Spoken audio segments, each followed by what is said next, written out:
The black car arrived at midnight. Not a minute before. Not a second after. Like death itself kept appointments. I was standing in my apartment kitchen, barefoot on cold tile, holding a knife I'd grabbed when the headlights flooded through my window. The blade trembled in my hand, not from fear, but from something older.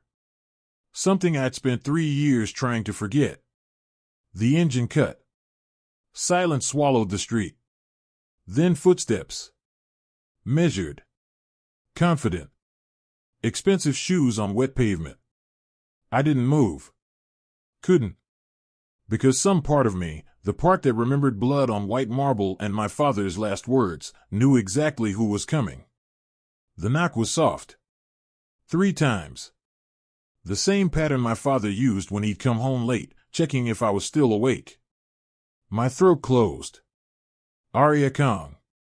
The voice came through the door, deep, controlled, laced with an accent that turned my name into a weapon. Open the door.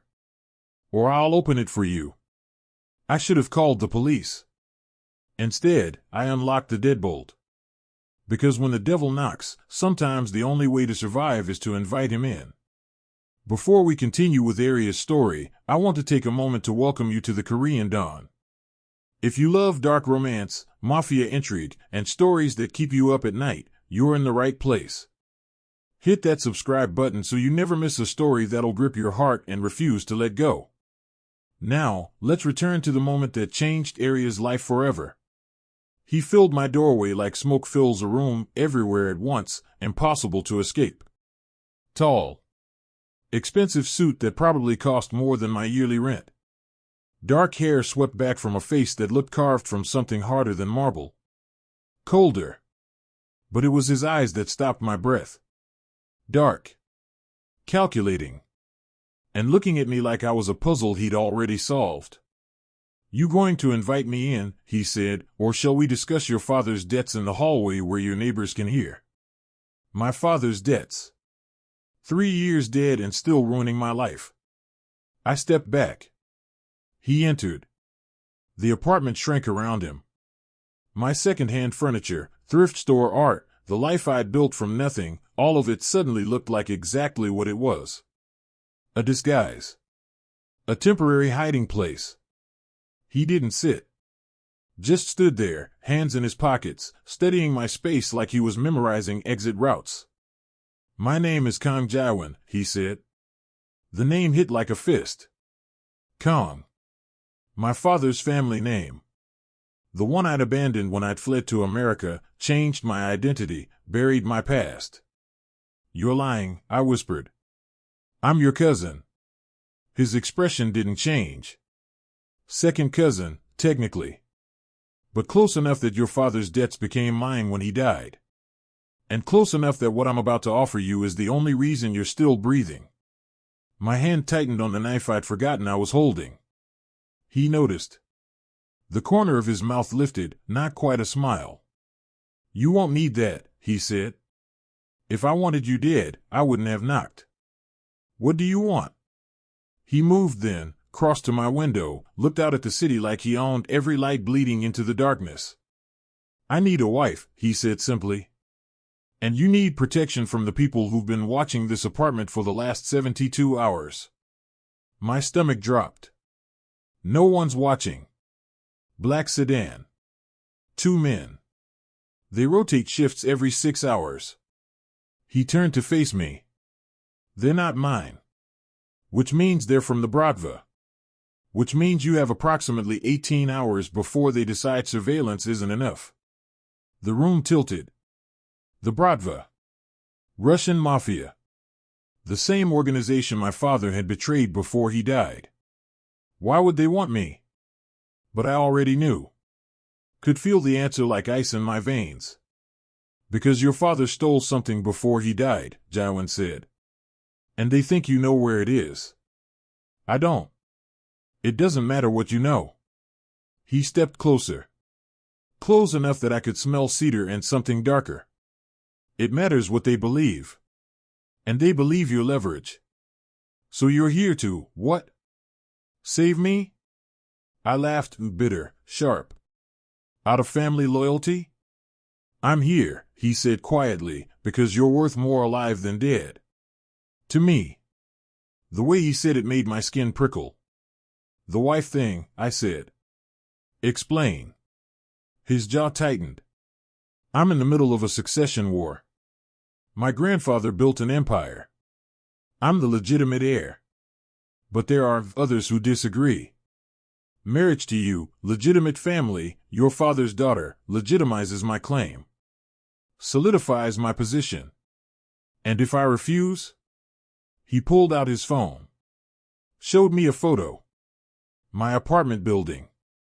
Taken from across the street. Timestamp, 40 minutes ago. Then another photo. The coffee shop where I work mornings. Me behind the counter, smiling at a customer. Then a third.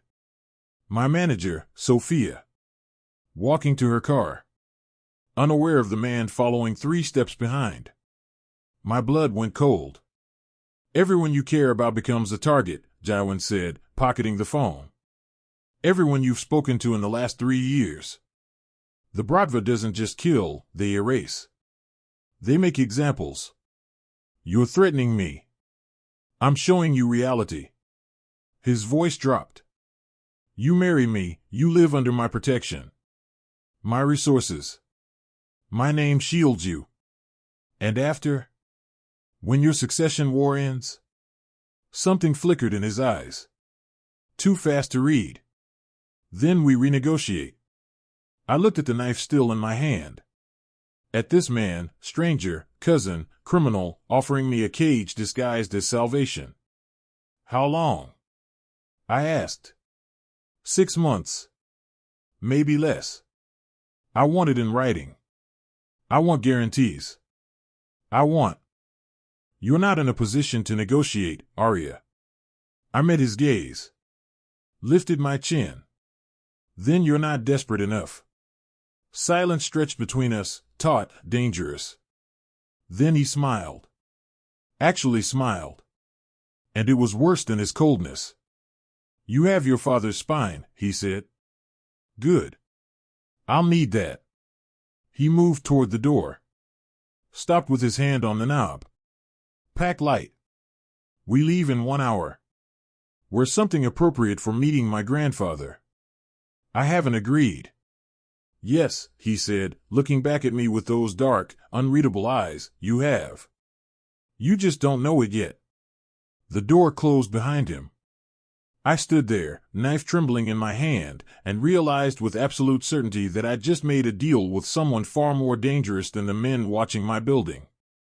Because at least the Bratva wanted me dead. Jiwon wanted something worse. He wanted me to survive. The penthouse occupied the entire top floor of a building that shouldn't have existed in this city, too new, too expensive, too obviously a fortress pretending to be luxury. Jiwon's hand rested on my lower back as we exited the private elevator. Not possessive. Proprietary. Smile, he murmured near my ear. You're meeting family. I'm meeting criminals. Same thing. The doors opened onto a space that stole my breath. Floor-to-ceiling windows overlooking the city.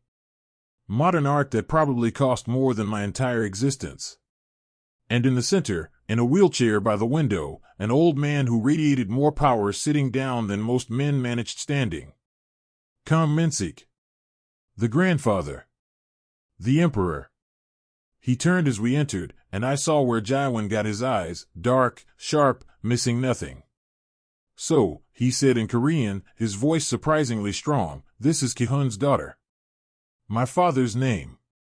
Spoken like a curse. Yes, Harabiaji, Jiwon replied in the same language, his hand pressing slightly against my back, a warning. I understood Korean perfectly. Had spoken it until I was 15. But I pretended to forget when I fled, when I became someone else. Now I had a choice, reveal I understood, or maintain the lie. I said nothing. The old man's lips curved. She's afraid. Good. Fear means intelligence. Jiwon guided me forward. I didn't resist, but I didn't soften either. Grandfather, Jiwon said, switching to English, this is Aria. We'll be married by the end of the week. The old man steadied me like I was a stock he was considering purchasing. You have your father's eyes, he said finally. Unfortunate.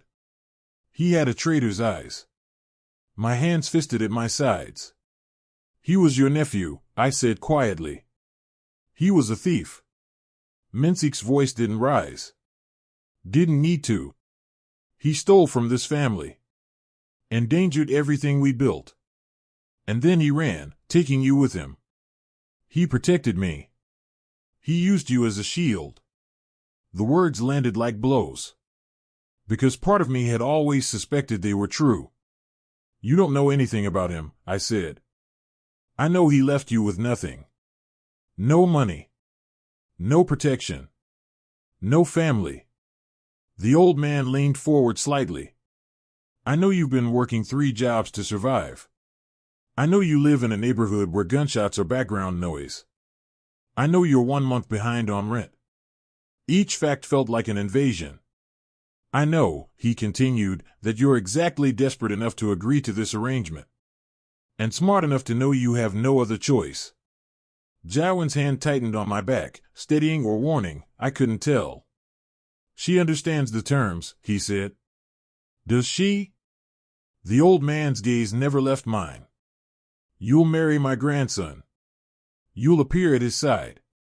You'll play the role of devoted wife.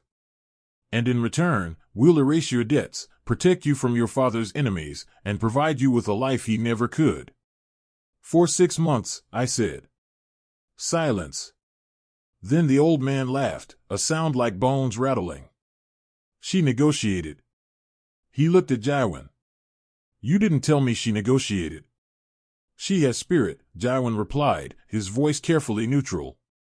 Spirit gets people killed. The old man's amusement vanished. But it also makes them useful. He pressed a button on his wheelchair. A younger man appeared, bodyguard, assistant, enforcer. Bring the documents. Minutes later, I was staring at a contract that looked more like a corporate merger than a marriage agreement. Read it, the old man said. All of it. Know what you're agreeing to. I read. And with each clause, each condition, I felt the cage closing tighter. I would live where they dictated. Appear when they demanded. My movements would be monitored for my safety. My communication screened. My past, my entire former identity, would be erased and replaced.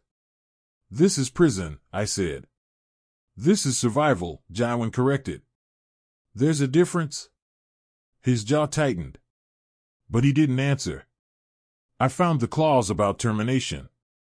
6 months. Unless either party violated the agreement.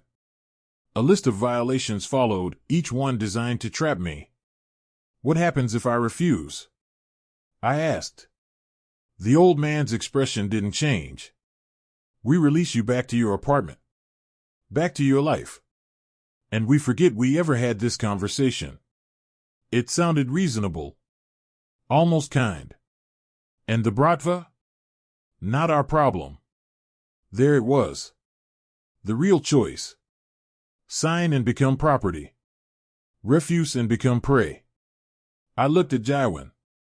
He was watching me with an expression I couldn't read, something between calculation and something else. Something that almost looked like understanding. If I sign, I said slowly, I want one addition. The old man's eyebrow rose. You're negotiating. Again. I want it written that any child born from this arrangement has no claim to your empire. No inheritance. No obligations. Jiwon went still beside me. Why would you, he started. Because, I said, meeting his eyes, I won't bring a child into this world and chain them to your legacy. I won't make them pay for my choices. Silence stretched like broken glass. Then the old man laughed again, longer this time. She thinks like us, he said to Jiwon. Ruthless. Forward-thinking. Protecting her lying before it exists. He nodded. Add the clause. The assistant disappeared. Returned with an amended contract. I signed. Watched my real name, my father's name, become fiction. Watched Aria Kang become official. Jiwon signed beside me. His hand brushed mine, accidentally, I thought. But when I glanced at him, his expression suggested nothing he did was ever accidental. Congratulations, the old man said. You're now the most valuable piece on my chessboard. He pressed another button. The doors opened. Minji will show you to your rooms. The wedding is in 4 days. We'll announce the engagement tomorrow. He looked at me one last time. Welcome to the family, Aria. Try not to disappoint us. We were dismissed. As we walked toward the elevator, Jiwon leaned close. That clause you added, he murmured. About children. What about it? It was smart. But it also revealed something. What? He smiled, thin, dangerous. That you're already thinking about after. The elevator doors closed before I could respond. And I realized with cold certainty that I'd just entered a game where every move revealed more than I intended. Where the man beside me was watching for weakness. And where the only way to survive was to become as ruthless as the family I'd just joined. My room was bigger than my entire apartment. Floor-to-ceiling windows. King bed that looked like it had never been slept in. Closet already filled with clothes I hadn't chosen, all in my size, all expensive, all carefully selected by someone who knew exactly what image they wanted me to project. I stood in the center of it, still wearing my thrift store jeans and Target sweater, and felt like an imposter. A knock. Soft. One time. Not Jiwon's pattern. Come in, I said. The woman who entered was around 60, elegant in that way money and time create. Sharp eyes. Sharper presence. My name is Minji, she said. I manage this household. I'll be assisting you with the transition. Transition, I repeated. That's a kind word for it. Her lips almost curved. Almost. You'll need to be ready for the engagement announcement tomorrow. Hair, makeup, wardrobe, all arranged. The stylist arrives at 7. That's not a question. No, she agreed. It's not. She set a small velvet box on the dresser. From Mr. Kang. For tomorrow. Then she left. I stared at the box for a full minute before opening it. The ring inside stole my breath. Emerald. Surrounded by diamonds. Antique setting. The kind of ring that had history. Wait. I didn't want to touch it. Slipped it on anyway. Perfect fit. Of course it was. Another knock. Different pattern. 3 times, measured, deliberate. It's open, I said. Jiwon entered, changed from his suit into dark slacks and a black shirt, sleeves rolled to his elbows. He looked younger. More dangerous. He saw the ring. Something flickered in his expression. It was my grandmother's, he said. I started to pull it off. Then I shouldn't. Keep it. He moved to the window, looked out at the city like he was memorizing it. She'd appreciate the irony. Irony? She married into this family too. For protection. For survival. He glanced back at me. She lasted 3 years before my grandfather's enemies found her anyway. My blood chilled. What happened? She died protecting me. His voice was flat. Empty. I was 7. She put herself between me and a bullet meant for my grandfather. I'm sorry. Don't be. She made her choice. Knew the cost. He turned fully, leaned against the window frame. Same choice you just made. For 6 months. If you survive them. The casual delivery made it worse. Is that a threat? I asked. It's statistics. Only 40% of contracted spouses make it to the end of their terms. He pulled out his phone, showed me another photo. A woman. Beautiful. Smiling. Wearing an engagement ring not unlike mine. Her name was Yuna. My cousin's wife. She lasted 4 months. What happened? Car accident. Very tragic. Very convenient for the people who wanted my cousin distracted during a crucial negotiation. He swiped to the next photo. Another woman. This one younger, harder looking. Sujin. One of our allied family's daughters. Married for strategic purposes. 8 months before she disappeared. Disappeared? Her family assumed she ran. We found her body 3 weeks later. He pocketed the phone. This world doesn't care about contracts, Aria. It cares about leverage. And right now, you're leverage against me. Then why bring me into it? He moved closer. Close enough that I could see the silver scar above his left eyebrow. Close enough to smell cedar and something underneath, something like exhaustion. Because you're also leverage against them, he said quietly. Your existence proves my legitimacy. Your survival proves my power. Every day you stay alive is a message to everyone watching. What message? That I protect what's mine. The possessive pronoun hung between us. I'm not yours, I said. According to the contract you just signed, you are. For 6 months. Maybe less.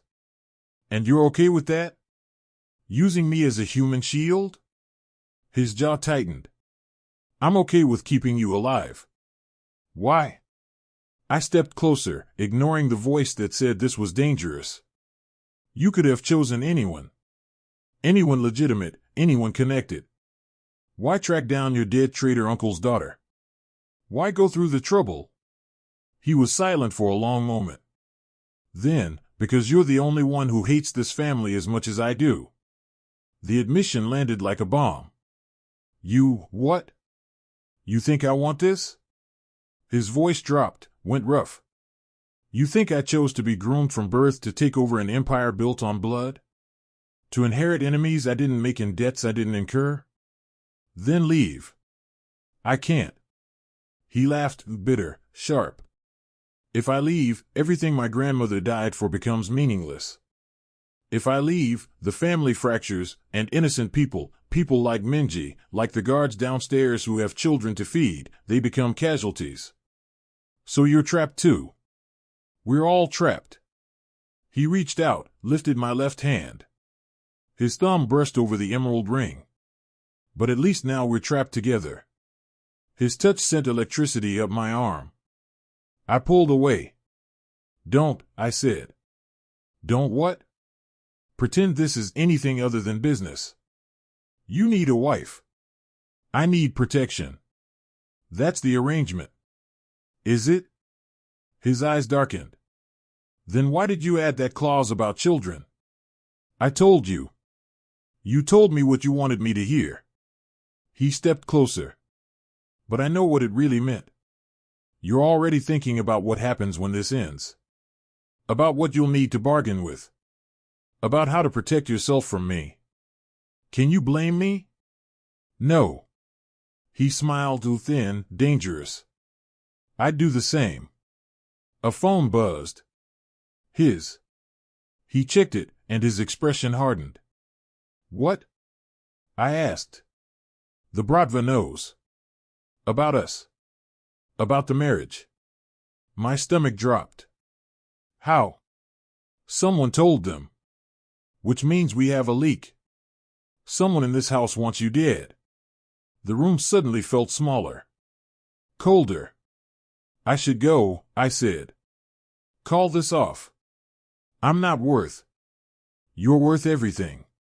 The intensity in his voice stopped me. To me. Right now. You're the difference between winning and losing. So I'm a game piece. You're the queen. He moved toward the door. Stopped. Get some sleep. Tomorrow starts your new life. And Aria? What? Lock your door. Trust no one. Not even Minji. Why not? His hand rested on the doorknob. Because her daughter was engaged to me. Before I chose you. The door closed. I stood there, ring heavy on my finger, and realized something terrifying. I wasn't just a pawn in someone else's game. I was bait. And the trap hadn't been set for the Bradva. It had been set for me. The stylist arrived at exactly 7 a.m. I'd slept maybe 2 hours. Spent the rest of the night sitting by the window, watching the city, feeling the weight of the ring on my finger like an anchor. The woman who swept into my room moved like fashion incarnate. Sharp bob. Sharper eyes. Arms loaded with garment bags and cases that probably cost more than my car had. Aria Kang, she said, looking me up and down with the precision of a surgeon examining a patient. I'm Hannah. We have 4 hours to make you camera ready. Let's not waste them. Camera ready? The engagement announcement goes live at noon. Press conference at 1. Social media blitz immediately after. She set down her cases, began pulling out tools I didn't recognize.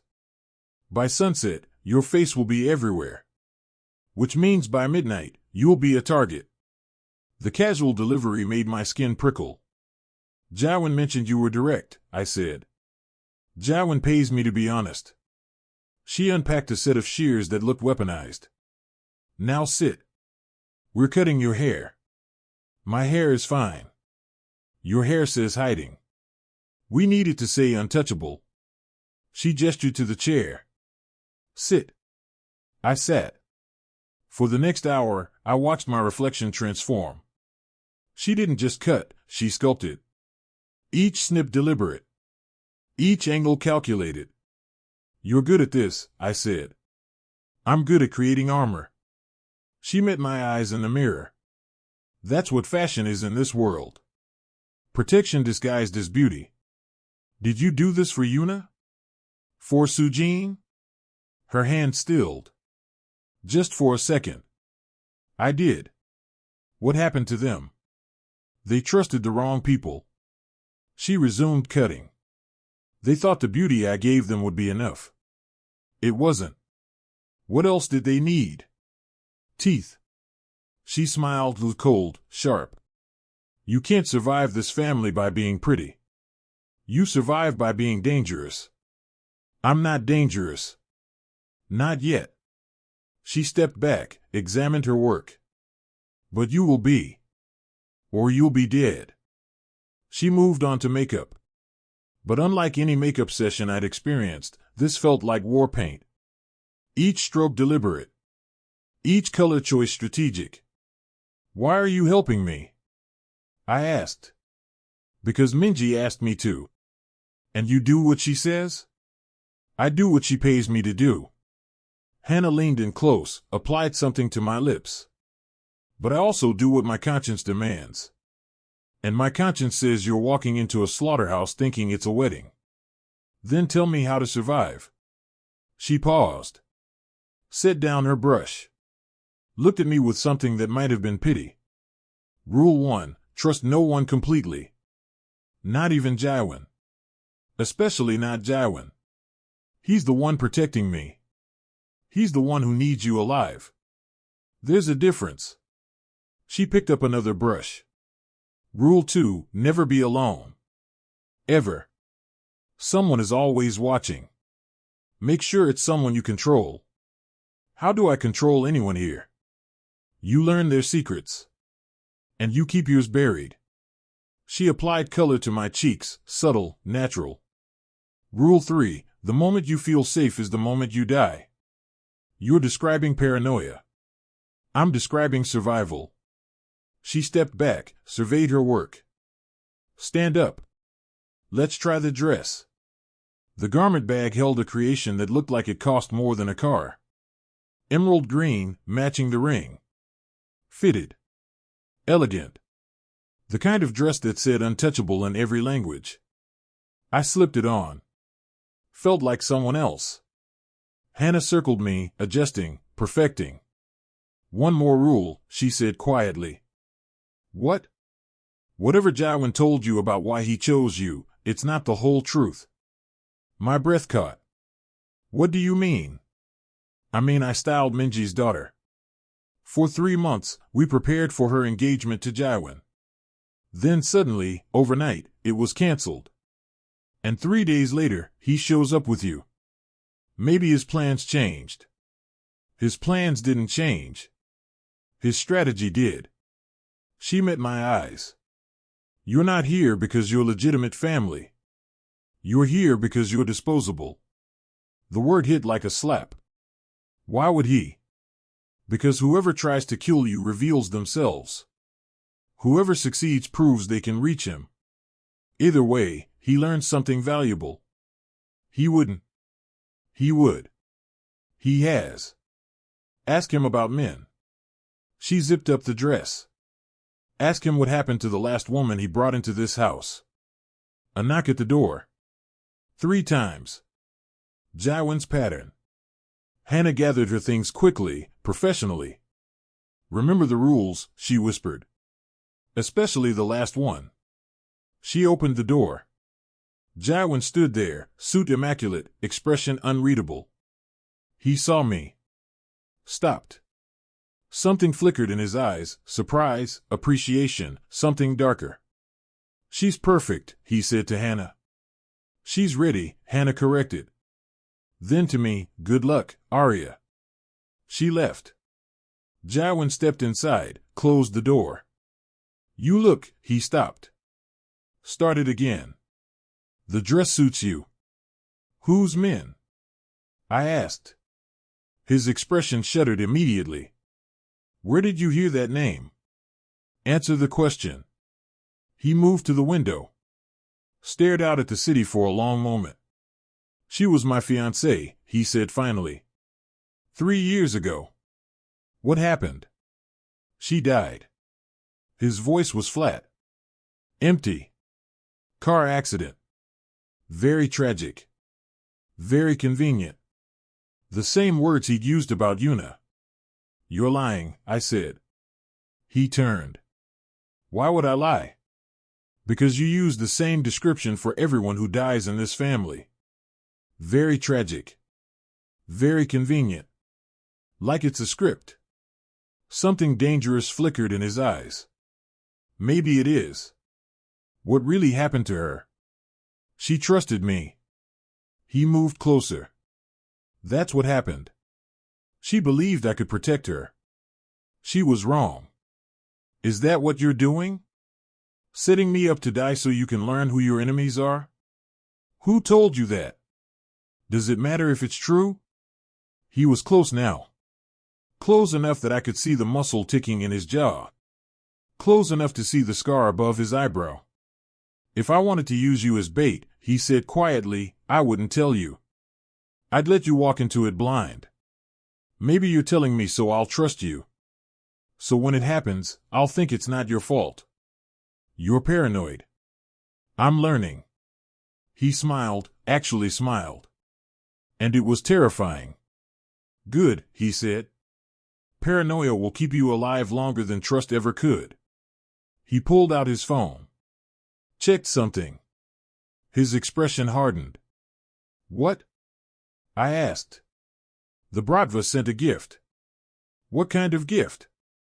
He turned the phone toward me. A photo. My apartment. My actual apartment. Burned. Nothing left but ash and rubble. They torched it 2 hours ago, Jiwon said. Left a message in the ashes. What message? Return what was stolen, or burn with it. My legs went weak. I sat on the edge of the bed. They think I have something. Whatever my father stole. Do you? I looked up at him. Would you believe me if I said no? Probably not.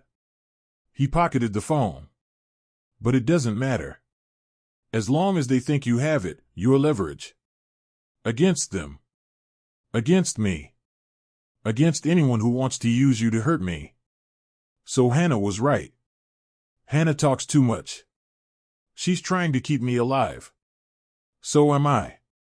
He crouched in front of me, bringing his eyes level with mine. Listen to me. You're not bait. You're not disposable. You're the most valuable asset I have right now. Assets get liquidated. Not this one.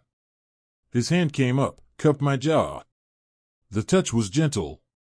Too gentle. This one, I keep. Before I could respond, another knock. Different pattern. Minji entered, took in the scene. Jiwon crouched before me, hand on my face, and her expression flickered with something I couldn't read. The car is ready, she said. Time for your debut. Jiwon stood, offered me his hand.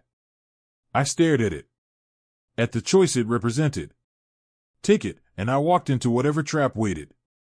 Refuse it, and I proved I couldn't play the role I'd agreed to. I took his hand. His fingers closed around mine, warm, strong, completely in control. One more thing, he said as we walked toward the door. What? From this moment forward, we're being watched. Recorded. Analyzed. Everything we say, everything we do, it all matters. So no privacy. So no mistakes. He paused at the door. And Aria? When we step outside, you smile. You look at me like I'm the man you chose. Like this is real. It's not real. It has to look real. Or we both die. The door opened. Cameras. Lights. Voices. The world waited to see the woman who'd captured the heir to an empire. I took a breath. Put on a smile that felt like broken glass. And stepped into the lie that would either save me or destroy me. The room was packed with reporters. At least 50. Cameras everywhere. Lights hot enough to make me squint. Jiwon's hand rested on my lower back, steadying, controlling, claiming. To anyone watching, it looked like affection. I knew better. We took our positions behind a podium that felt like a witness stand. The old man, Kang Jiwon, sat to our right, wheelchair positioned to suggest frailty while his eyes promised murder to anyone stupid enough to test him. Minji stood in the back, watching me like a hawk watches prey. Jiwon leaned toward the microphone. Thank you all for coming, he said, voice smooth, controlled. I'll keep this brief. Ms. Kang and I are engaged. We'll be married within the month. I'll take 3 questions. Hands shot up. He pointed to a woman in the front row, middle-aged, sharp-eyed, definitely not friendly. Mr. Kang, this engagement seems sudden. How long have you known Ms. Kang? Long enough to know she's the woman I want beside me. That's not an answer. It's the only one you're getting. His tone stayed pleasant, but I felt the steel underneath. The reporter pressed. Miss Kang's father was Kang Jiwon, who allegedly embezzled from your family before his death. Some might say this engagement is. Careful, Jiwon interrupted softly. Dangerously. You're about to accuse my fiancée of crimes her father may or may not have committed. I'd hate for your publication to face legal consequences for slander. The woman paled. Sat down. He pointed to another reporter. Young. Male. Eager. What does Ms. Kang bring to this union? I felt Jiwon tense beside me. Felt the question land like the insult it was designed to be. Before he could answer, I leaned toward the microphone. I bring legitimacy, I said clearly. I bring family connection that can't be bought or manufactured. And I bring something your question suggests you value very little, loyalty that has to be earned, not inherited. Silence. Then a camera flash. Another. Suddenly they were all taking pictures. Jiwon's hand pressed against my back, approval or warning, I couldn't tell. The young reporter recovered. So this is a strategic marriage? All marriages in this world are strategic, I replied. The question is whether the people involved are honest about it. The old man made a sound, might have been a laugh. Jiwon pointed to a third reporter. Older. Tired looking. Probably seen everything. What message does this engagement send to your rivals? Jiwon's expression hardened. That I protect what's mine. that I honor my commitments, and that anyone who tests me will learn exactly what my grandfather taught me about defending this family. The threat hung in the air. Thank you, Jiwon said, stepping back from the podium. That's all. Mr. Kang, one more. That's all. His hand found mine. Laced our fingers together. For the cameras, I told myself. But his grip was too tight for show. We walked through the crowd, past flashing cameras and shouted questions, into a side room where the door closed and the silence hit like a wall. Jiwon released my hand. Turned to face me. You shouldn't have answered, he said. You said everything we do matters. I thought. You thought you could speak for yourself. You can't. Not here. His jaw was tight. Every word you said will be analyzed. Twisted. Used against us. I was defending you. I don't need you to defend me.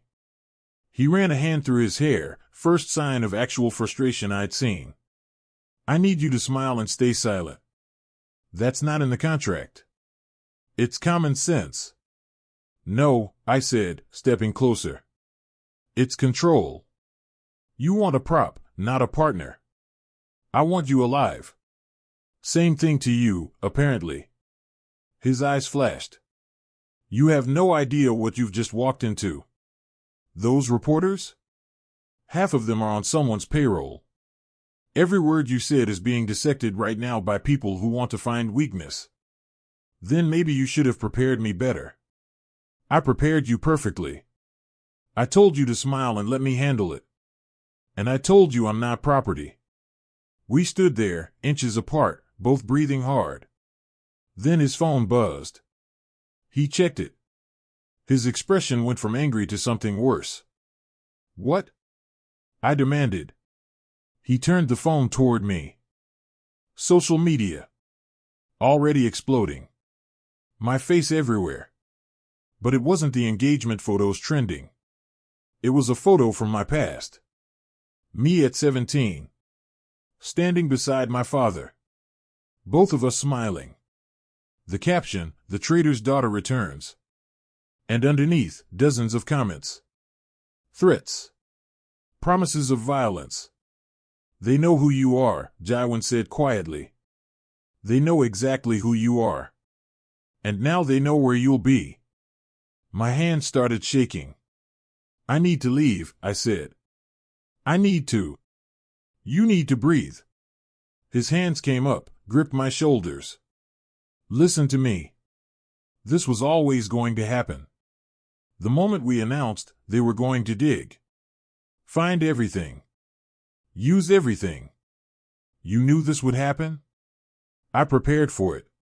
He pulled out another phone, different from his usual one. Handed it to me. This is yours. Encrypted. Only 3 numbers programmed, mine, Minji's, and emergency services. Why are you giving me this now? Because from this moment forward, you're a marked target. And I need to know I can reach you. I stared at the phone. At this man who dragged me into his war. I should never have agreed to this, I whispered. Probably not. His voice softened. But you did. So now we survive it together. A knock. Minji entered, face grave. We have a situation, she said. What kind of situation? Jiwon demanded. Someone breached the perimeter. 20 minutes ago. Security detained them in the basement. Who? He says he's Aria's brother. The world tilted. I don't have a brother, I said. Minji's expression didn't change. He has photos that suggest otherwise. Jiwon looked at me. Did your father have other children? No. I was an only child. My mother died when I was 6, and my father never remarried. Then who is he? I don't know. But even as I said it, a memory surfaced. Hazy. Unclear. My father, late at night, on the phone. Speaking in Korean. Angry. You stay away from her. She's not part of this. She never was. Who had he been talking to? I want to see him, I said. Absolutely not, Jiwon replied immediately. If he's here for me, I need to know why. If he's here for you, he's dangerous. Then let me talk to him with you there. With guards. Whatever you need. I met his eyes. But I'm not hiding from someone claiming to be family. Jiwon steadied me for a long moment. Then, Minji, prepare the interview room. Full security. And get me everything we have on this man, photos, background, where he's been for the last decade. Already compiled, Minji said, handing him a tablet. He scrolled. His expression darkened. What? I asked. He turned the tablet toward me. The man in the photo was around 30. Dark hair.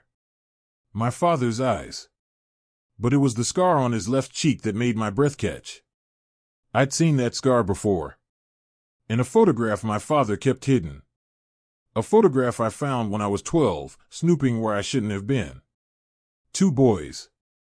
My father and someone else. Both young. Both smiling. Brothers. My father had a brother, I whispered. He never talked about him. I thought he was dead. This isn't your uncle, Jiwon said. It's his son. My cousin. A cousin who's been working for the Bratva for the last 8 years.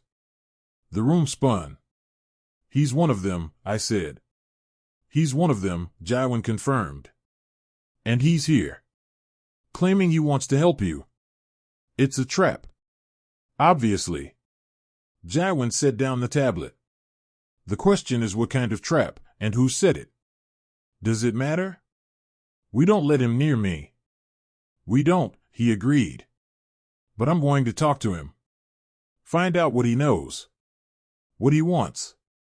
I'm coming with you. No. He's my family. He's your enemy. Jiwon's voice went hard. And I don't let my enemies anywhere near you. The possessiveness in his tone made something flutter in my chest. I crushed it. I can handle this. Not yet, you can't. He moved toward the door. Stay here. Minji will stay with you.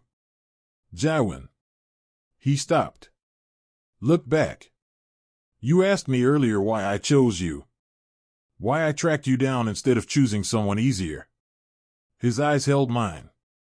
It's because everyone else would have been a liability. A weakness someone could exploit. And I'm not? You're not weak, he said quietly. You're furious. And fury is much harder to break than love ever was. He left. I stood there, Minji beside me, and realized something terrifying. He was right. I wasn't scared anymore. I was angry. And anger was so much more dangerous. I waited exactly 10 minutes before following. Minji tried to stop me. He said to stay. He says a lot of things. I moved past her. Where's the interview room? She hesitated. Then sighed. Basement. East wing. But if you go down there, he'll know I don't follow orders. Good. I found the stairs. Descended into a part of the building that felt more prison than penthouse. Concrete walls. Dim lighting. The kind of space designed for conversations that never got repeated. 2 guards stood outside a steel door. They moved to block me. Miss Kang, one said. Mr. Kang's orders. I'm his fiancée, I said, using the word like a weapon. Not his prisoner. Open the door. They exchanged looks. Then one spoke into his radio. A pause. Then, she's cleared. The door opened. The room beyond was small. A table. 2 chairs. And 2 men. Jiwon stood against the wall, arms crossed, watching. The other man sat at the table, hands zip-tied in front of him. He looked up when I entered. And smiled. Hello, cousin. Up close, the resemblance to my father was undeniable. Same eyes. Same mouth. Even the same way his left eyebrow lifted when he smiled. Who are you? I asked. Kim Dae-hoon. He spoke Korean with a Seoul accent. Your uncle's son. Which makes us family.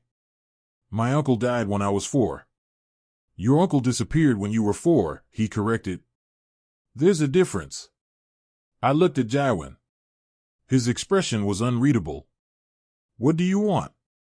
I asked Dae-hoon. To warn you. He leaned forward. You're in danger. Not from the Bratva. From him.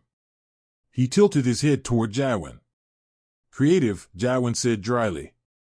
Try again. I'm serious. Dae-hoon's smile faded.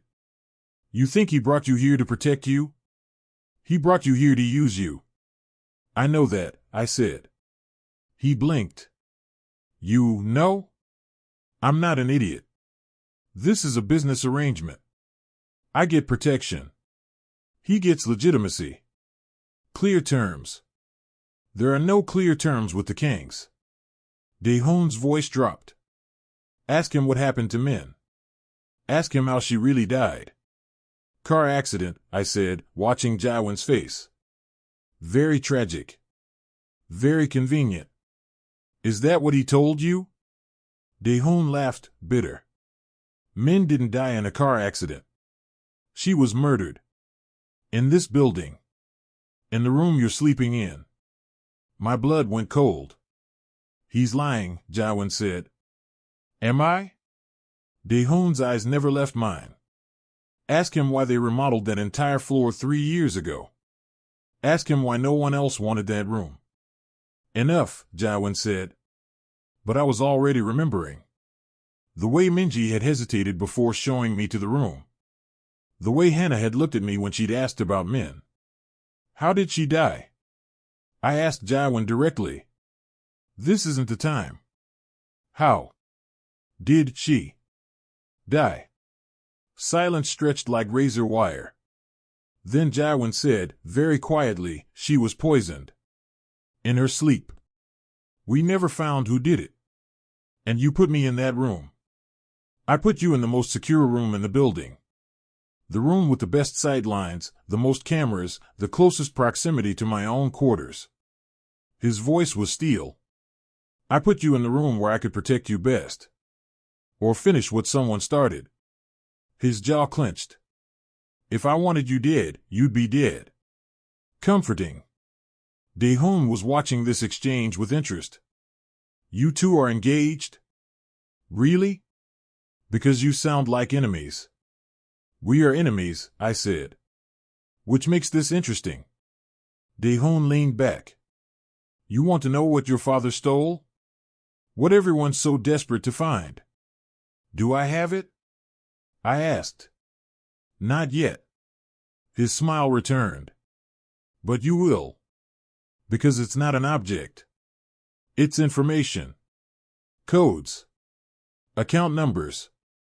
Evidence of every crime the Kang family has committed for 40 years. That's impossible, Jiwon said. We destroyed all physical records. You destroyed the copies you knew about. Dae-hoon looked at me. Your father was smarter than anyone gave him credit for. He didn't just steal money. He stole insurance. And he hid it in the one place no one would ever think to look. Where? I demanded. With his daughter. Dae-hoon's expression softened. It's in you, Aria. Somewhere. He must have told you something. Given you something. A key. A code. A memory. He didn't. Think. Dae-hoon's urgency felt real. Before he died. What did he say to you? I thought back. To the hospital. To my father's last hours. He'd been delirious. In pain. Saying things that didn't make sense. Or that I thought didn't make sense. Remember the garden, he'd whispered. When the cherry blossoms fall, count them. Count them all. I thought it was nostalgia. Our old house in Seoul had a cherry tree. I'd loved sitting under it. He said something about cherry blossoms, I said slowly. Dae-hoon's eyes lit up. What exactly? When the cherry blossoms fall, count them. Count them all. Jiwon pushed off the wall. That's code. Of course it's code. Dae-hoon looked triumphant. Your father was a genius. He embedded the access codes in a phrase only you would remember. Only you would understand. I don't understand it, I said. Not yet. But you will. Dae-hoon stood, or tried to. The zip ties held. Let me help you. I can decode it. I can help you access whatever he hid. And then what? Jiwon asked. You sell that information to the highest bidder? I give it to Aria. Dae-hoon met my eyes. She decides what to do with it. Whether to destroy it, use it, or negotiate with it. Her choice. Why would you do that? I asked. Because your family. Because your father was trying to protect you when he died. And because. He hesitated. Because my father died trying to help yours. And I owe him that much. The room went silent. You're saying your father, my uncle, was helping mine? I asked. They were brothers. They tried to take down the Kangs together. But someone betrayed them. Dae-hoon looked at Jiwon. Someone who didn't want the empire exposed. That's quite a story, Jiwon said. It's the truth. Dae-hoon's voice went hard. And you know it. That's why you chose Aria. Not for legitimacy. Because you needed to find what her father stole before someone else did. I chose her because she was in danger. You chose her because she's a key. To everything. Dae-hoon turned to me. He's been using you from the beginning. The moment you walked into his house, you became a tool. I know that, I said again. Then leave with me. Now. I can protect you. Really protect you. By taking me to the Bratva? He flinched. I'm not with them anymore. Jiwon's intelligence says otherwise. Jiwon's intelligence is wrong. Dae-hoon's voice rose. I was undercover. For your father. He asked me to infiltrate them before he died. To find out who betrayed him. And did you? I asked. Yes. Who was it? His eyes shifted to Jiwon. No, I said immediately. Ask him where he was the night your father died. I was 18, Jiwon said. At university. 300 miles away. With witnesses. Ask him where his grandfather was. Silence. The old man did it? I looked at Jiwon. Your grandfather killed my father? My grandfather ordered it, Jiwon said quietly. I found out years later. By then, it was too late to undo. The admission stole my breath. You knew, I whispered. You knew your family murdered my father, and you still brought me here.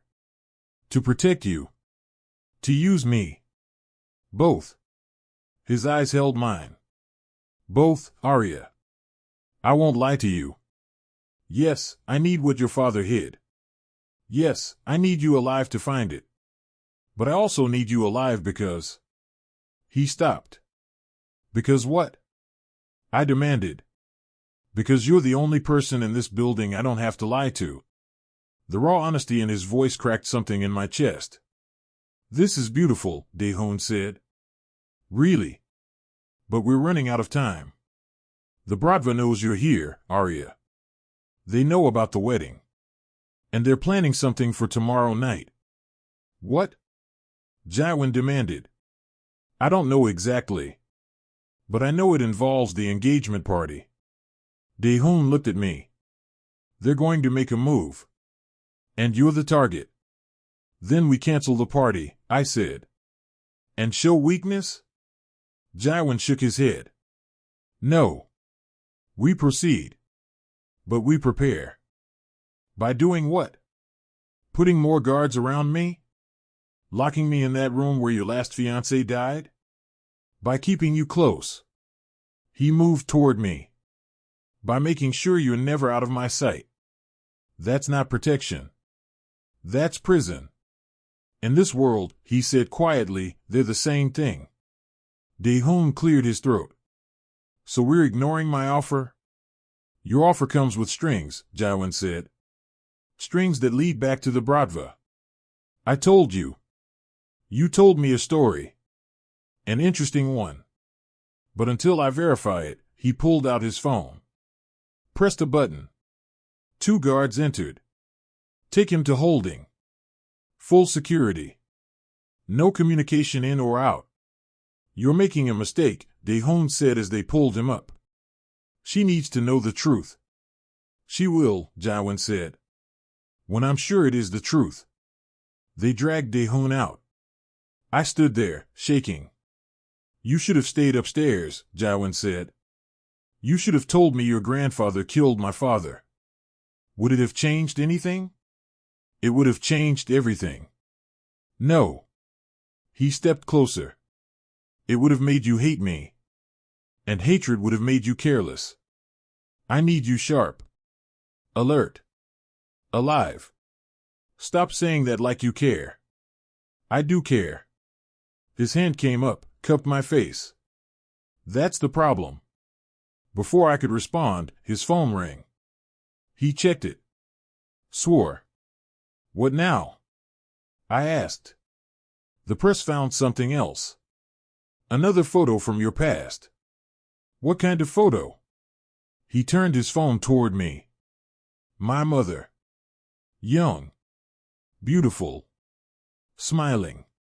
Standing beside a man I didn't recognize. The caption read, the traitor's daughter or the spy's? My vision swam. My mother wasn't. I know, Jiwon said. But someone wants people to believe she was. Why? Because if they can make you look like a generational security risk, they can justify anything they do to you. His jaw clenched. We need to control this narrative. Now. How? We tell our story first. Tomorrow night. At the engagement party. He pulled me close, too close. And we make it convincing. What are you talking about? I'm talking about selling this engagement so thoroughly that no one questions it. No one doubts it. No one dares to attack it. How do we do that? His eyes dropped to my lips. By making them believe we're in love. Thank you for staying with Aria's story. If you're as hooked as I am on how this unfolds, don't forget to subscribe to the Korean Dawn for more dark romance that'll keep you up at night wondering what happens next. Now, let's see how Aria and Jiwon prepare for the most dangerous performance of their lives. The engagement party was in 12 hours. I hadn't slept. Neither had Jiwon. We'd spent the night in his office, him making calls, me staring at my mother's photo, trying to remember if there was any truth to the accusations. My mother had died when I was 6. Car accident. Or that's what my father had always told me. But now everything felt like a lie. You should rest, Jiwon said, not looking up from his laptop. I'm fine. You're exhausted. So are you. He finally looked at me. Dark circles under his eyes. Tie loosened. First time I'd seen him look anything other than perfectly controlled. I'm used to it, he said. What's it like? I asked. Living like this. Always watching. Always waiting for the next attack. It's all I know. He leaned back in his chair. My father died when I was 8. Assassination. My mother remarried within a year, strategic alliance. She died 2 years after that. Poison. My grandfather raised me after that. Trained me. Taught me that survival meant being harder than everyone else. Sounds lonely. It is. He steadied me. Is that why you're still awake? Afraid of being alone? I'm afraid of what happens when I close my eyes. Nightmares? Memories. I stood, moved to the window. Dawn was breaking. Pink and gold over the city. My father, at the end. He kept apologizing. I thought he was apologizing for dying. But maybe he was apologizing for everything I'd inherit. You inherited nothing but enemies. And a code I can't decipher. We'll figure it out. He joined me at the window. After tonight. After we survive the party. You really think someone's going to make a move? I think they'd be stupid not to. He checked his watch. Hannah arrives in an hour. She'll prepare you. For what? Looking pretty while someone tries to kill me? For looking untouchable while I make sure no one gets close enough to try. His certainty should have been comforting. Instead, it felt like another cage closing. Hannah arrived with an army. 3 assistants. Cases of makeup. And a dress that made my heart stop. White, I said. Really? Ivory, she corrected. And yes. You're bright to be. We need you looking angelic. Even though everyone thinks I'm the devil's daughter? Especially because everyone thinks that. She gestured to the chair. Sit. We have work to do. For the next 4 hours, she transformed me. But unlike last time, she worked in silence. No warnings. No rules. You're quiet, I said. I'm focused. You're scared. Her hand stilled on my hair. Daehoon contacted me, she said quietly. When? Last night. From Holding. He has friends everywhere. What did he say? That I should get you out. Before tonight. And are you? Going to help me escape? She met my eyes in the mirror. Do you want to escape? I thought about it. Really thought about it. No, I said finally. Why not? Because running didn't work the first time. And because. I hesitated. Because I want to know the truth. About my father. About my mother. About what I'm supposedly carrying. Truth gets people killed. So does ignorance. She almost smiled. You're braver than Min was. Or stupider. Maybe both. She returned to my hair. The party starts at 8. 300 guests. Half of them want you dead. The other half want to see if you're worth keeping alive. How do I tell them apart? You don't. You treat everyone like an enemy until they prove otherwise. Even Jiwon? She paused. Especially Jiwon. You don't trust him? I don't trust anyone who needs someone as badly as he needs you. Desperation makes people dangerous. He's not desperate. He's terrified, she corrected. I've known him since he was a child. I've never seen him look at anyone the way he looks at you. Like property? Like salvation. The word hung in the air. Salvation from what? I asked. From becoming his grandfather. She finished my hair. Moved on to makeup. What's the grandfather like? Really like? He's a monster who built a kingdom. She applied foundation with practiced precision. He's also dying. Cancer. 6 months, maybe less. Which means Jiwon's succession needs to be solid before then. Or everything fractures. And I'm the glue? You're the gamble. She met my eyes. He's betting that your legitimacy, your father's secrets, and your survival instincts will be enough to hold everything together. What if it's not enough?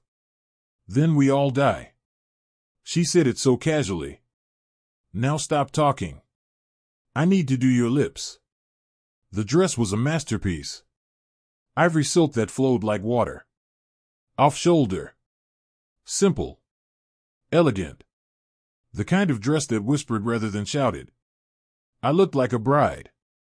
Felt like a sacrifice. Perfect, Hannah said, stepping back. A knock. Jiwon's pattern. Hannah left. He entered. and stopped. Just stopped. Stared at me like I'd stolen his breath. What? I asked. Nothing, he said. But his voice was rough. You look like bait? Like mine. The possessiveness should have angered me. Instead, it sent heat through my veins. He crossed to me. Pulled out a velvet box. One more thing, he said. Inside, a necklace. Diamonds. Hundreds of them. Catching light like captured stars. I can't wear this, I said. You have to. It belonged to my grandmother. The one who died protecting me. He moved behind me. I felt his breath on my neck as he fastened the clasp. She wore it the night she died, he murmured. She said it made her feel brave. That's morbid. That's legacy. His hands rested on my shoulders. Tonight, you're going to meet everyone who wants me dead. Everyone who sees you as a weakness. A liability. Pep talk needs work. I'm not done. He turned me to face him. You're also going to show them exactly why they should be afraid. Not of me. Of you. I'm not scary. You survived 3 years alone. You negotiated with my grandfather. You backed me into corners I didn't even know existed. His thumb brushed my jaw. You're terrifying. You just don't know it yet. And if I fail tonight? If I say the wrong thing, then I handle it. That's why I'll be beside you. Every moment. Every conversation. His eyes held mine. No one touches you. No one threatens you. And if they try. What? Then they learn exactly why I'm my grandfather's heir. The promise in his voice sent shivers down my spine. We should go, I said. One more thing. What? He leaned close. His lips brushed my ear. When we're down there, when we're performing for them, some of it won't be performance. Some of it will be real. And I need you to be okay with that. My heart hammered. What do you mean? I mean I'm going to touch you. Hold you. Look at you like you're the only woman in the room. His voice dropped. And part of it will be for them. But part of it will be because I want to. I should have pulled away. Instead, I whispered, what if I want you to? His breath caught. Then his phone buzzed. Reality crashed back. He checked it. His expression hardened. They're here. Early. Someone breached the guest list. Who? We're about to find out. He offered his arm. Ready? No. Good. Fear keeps you sharp. We walked toward the elevator. Toward 300 enemies. Toward whatever trap was waiting. And as the doors closed, I caught my reflection. White dress. Diamond necklace. Perfect makeup. I looked like a bride. But felt like a soldier going to war. The ballroom was magnificent. Crystal chandeliers. Marble floors. Floor-to-ceiling windows overlooking the city. And 300 people who would happily watch me die. Jiwon's hand found mine as we entered. His grip was firm. Possessive. Smile, he murmured. I did. Felt my face arrange itself into an expression that looked like joy. The crowd parted as we moved through. Whispers followed. That's her? Jiwon's daughter? She looks so young. Exactly his type. Jiwon's jaw tightened beside me. We reached the center of the room. A small stage had been set up. Microphone waiting. The old man, Minsik, sat in his wheelchair to the right. Mingji stood behind him. Jiwon guided me onto the stage. The room went silent. Thank you all for coming, Jiwon said into the microphone. Tonight, we celebrate new beginnings. The joining of families. The strengthening of bonds. He looked at me.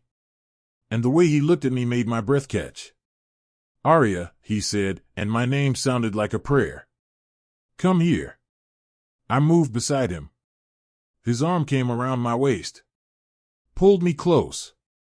This woman, he said to the crowd, represents everything I value. Strength. Intelligence. Loyalty that can't be bought. Murmurs rippled through the crowd. She's also, he continued, the daughter of a man many of you knew. A man who made mistakes. A man who paid for those mistakes with his life. The room went colder. But she is not her father. She is not defined by his choices. She is defined by her own. He looked down at me. And she chose me. It was a beautiful lie. And everyone believed it. So tonight, Jiwon said, raising a glass that appeared in his hand, we toast to new beginnings. To family. To the future. To the future, the crowd echoed. I saw him then. In the back of the room. Dae-hoon. Free. Dressed in a suit. Smiling. How was he here? Jiwon saw my expression. Followed my gaze. His arm tightened around me. Stay close, he murmured. How is he? I don't know. But we're about to find out. Dae-hoon moved through the crowd toward us. People parted for him like he belonged. He reached the stage. Smiled up at us. Congratulations, cousin, he said loud enough for nearby guests to hear. Beautiful speech. You shouldn't be here, Jiwon said. Why not?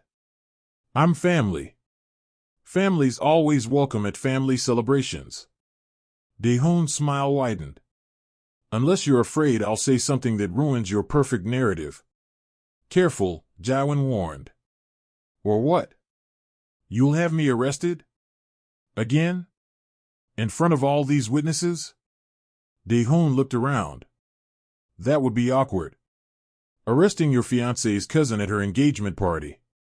He had a point. What do you want? I asked. To dance with my cousin. He extended his hand. One dance. That's all. No, Jiwon said immediately. It's one dance, I said quietly. In front of everyone. What's he going to do? Get you killed, Jiwon replied. Then stop him. I looked at Dae-hoon. One dance. Then you leave. Deal. Before Jiwon could protest further, I stepped off the stage. Took Dae-hoon's hand. He led me to the dance floor. Music swelled. A waltz. Traditional. Safe. His hand found my waist. We began to move. You're brave, he said. Or stupid. I haven't decided which. He's watching us. Looks ready to kill me. Probably. Dae-hoon spun me. When we came back together, his expression had changed. Serious. I got out because someone wanted me out, he said quietly. Someone with access. Someone who wants you to hear what I have to say. Who? I don't know. But they left me a message. For you. He pulled me closer, whispered in my ear. The cherry blossoms aren't a code. They're a location. My heart stopped.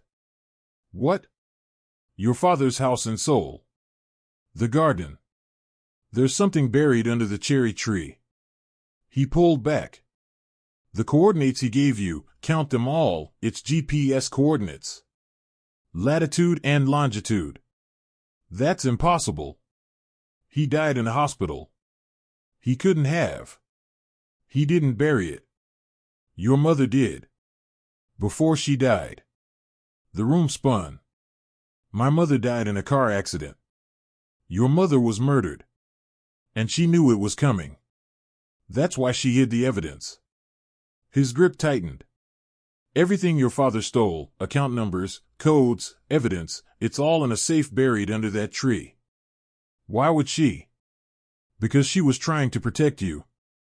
Give you leverage if you ever needed it. He spun me again. But now the Bratva knows. They're planning to excavate that garden tomorrow. If they find it first. How do you know this? Because I was there when they planned it.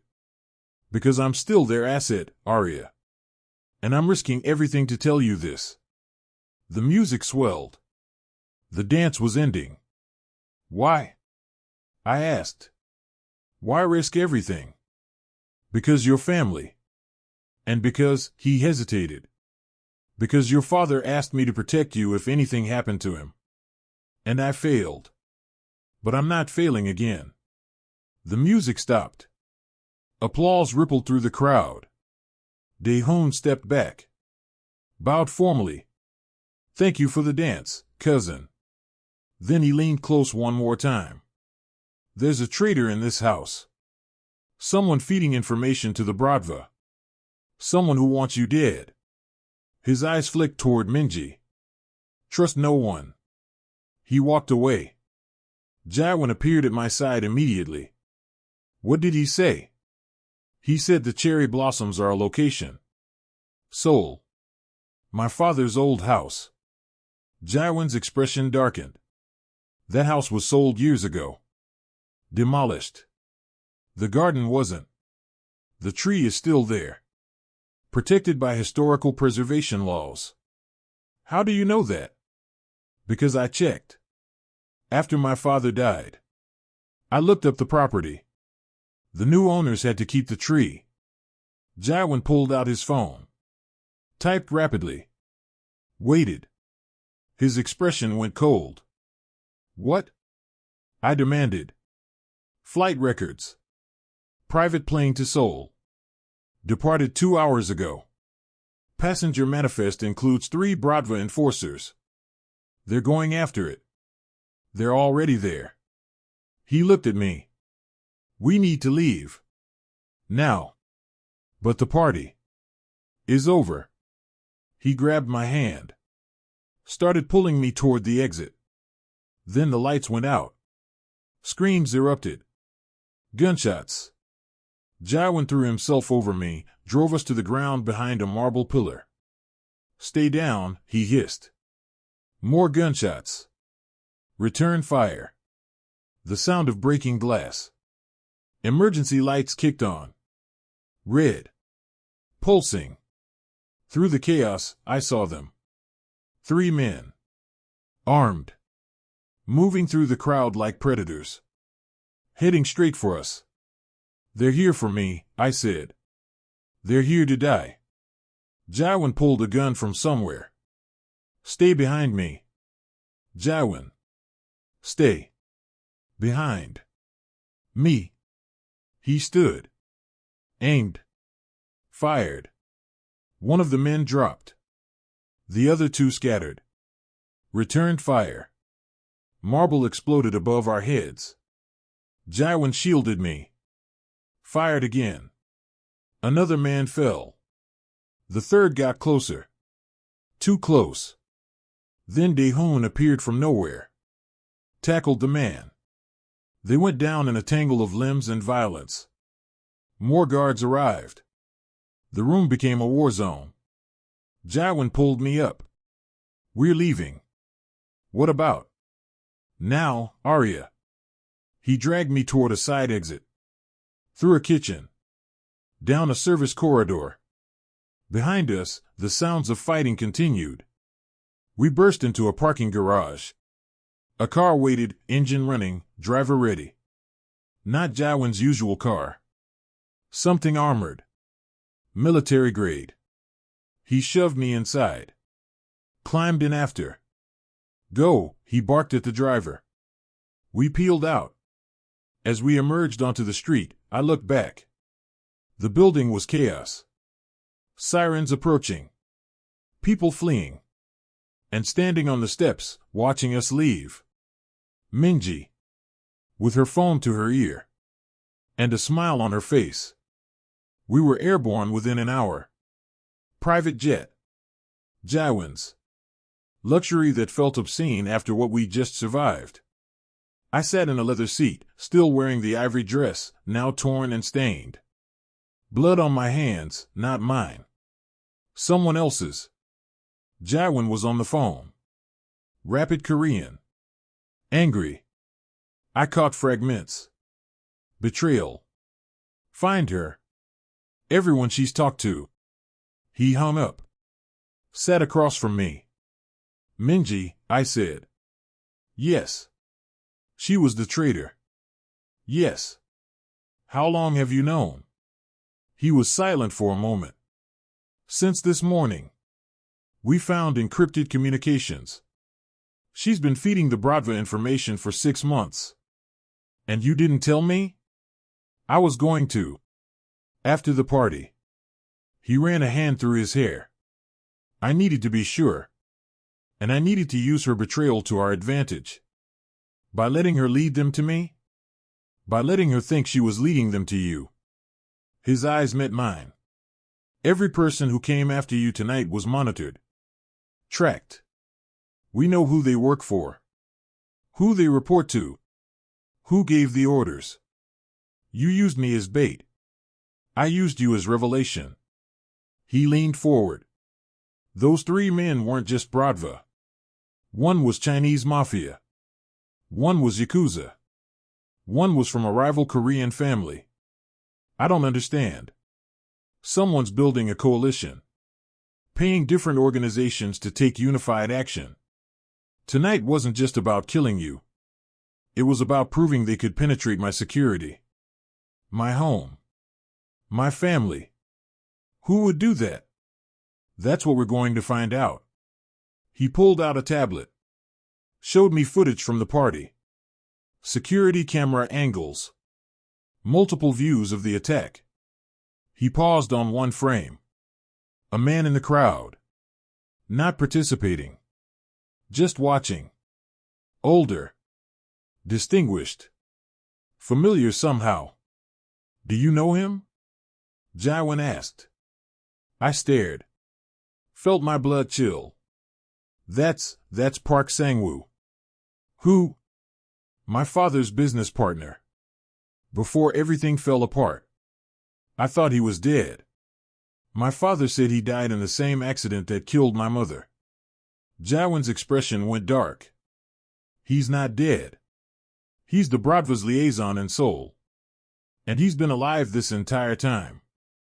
The implications crashed over me. My father lied.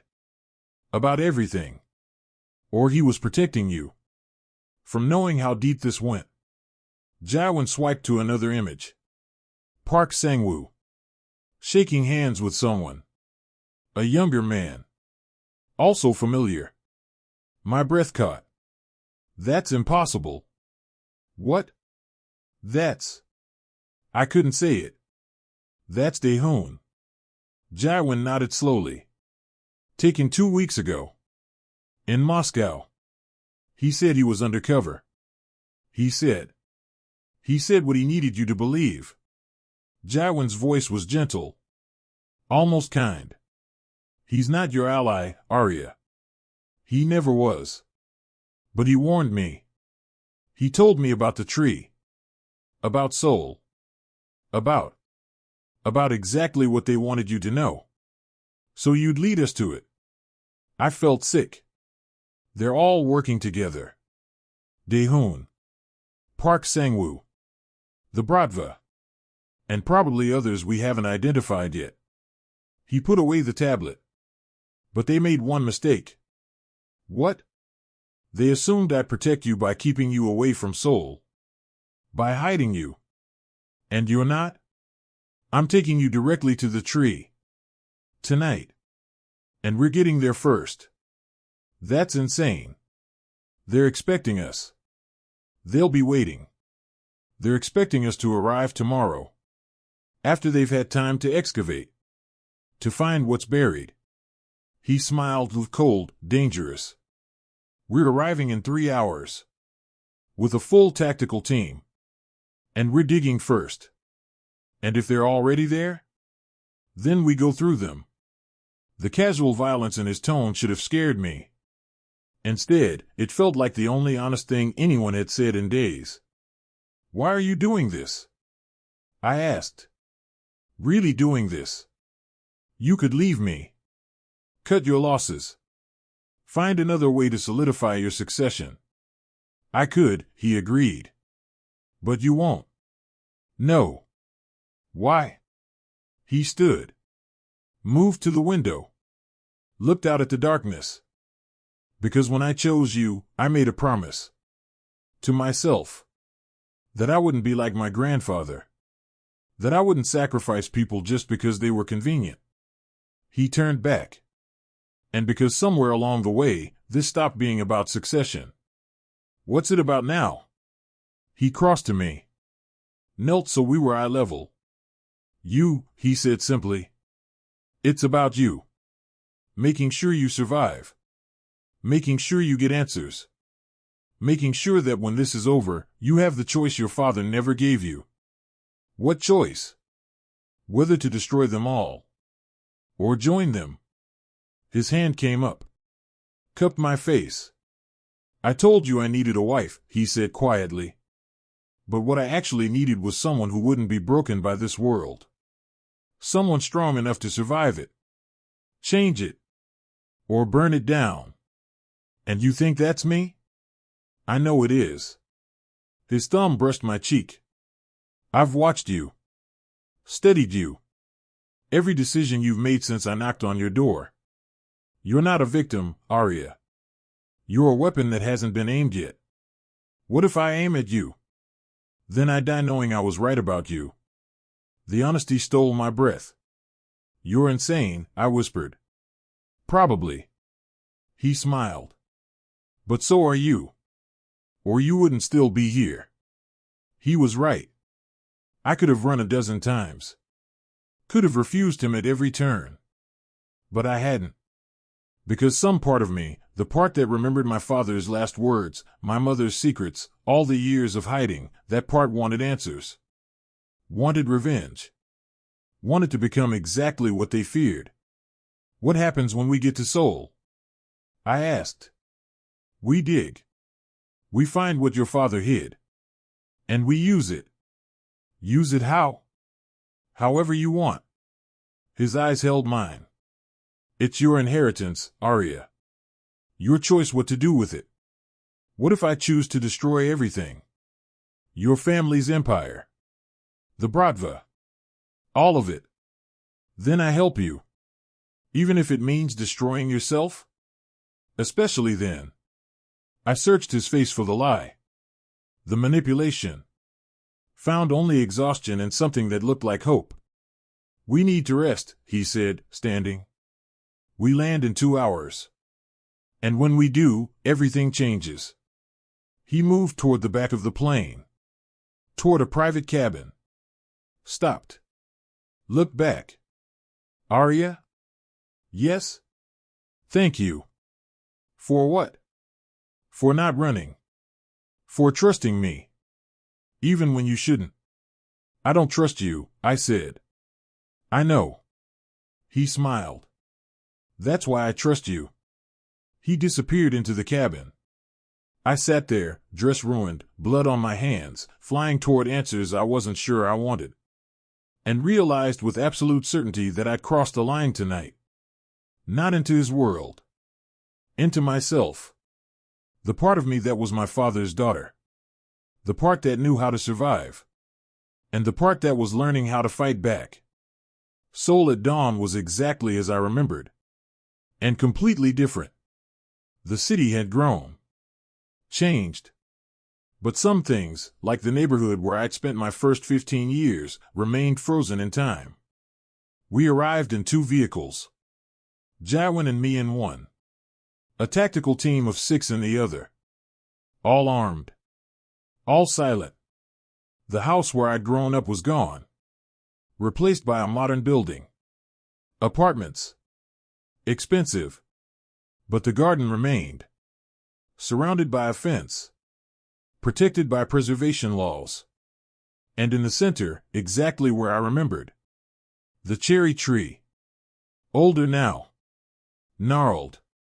But still blooming. Pink petals drifted in the morning breeze.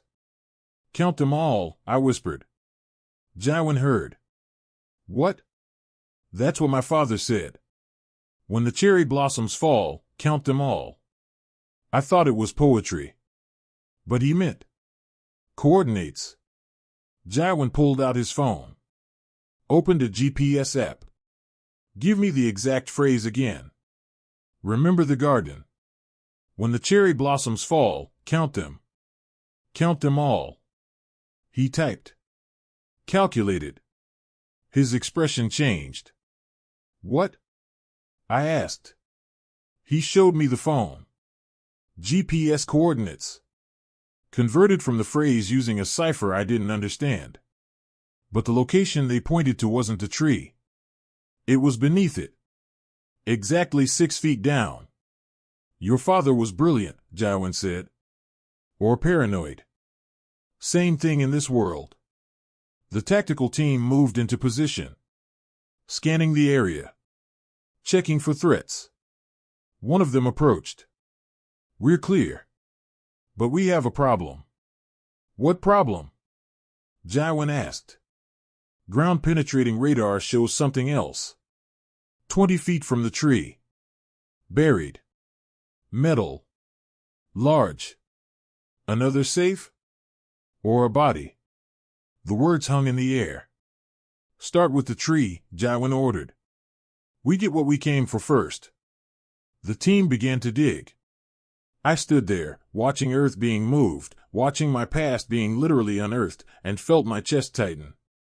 You okay? Jiwon asked quietly. I used to play here. Every day.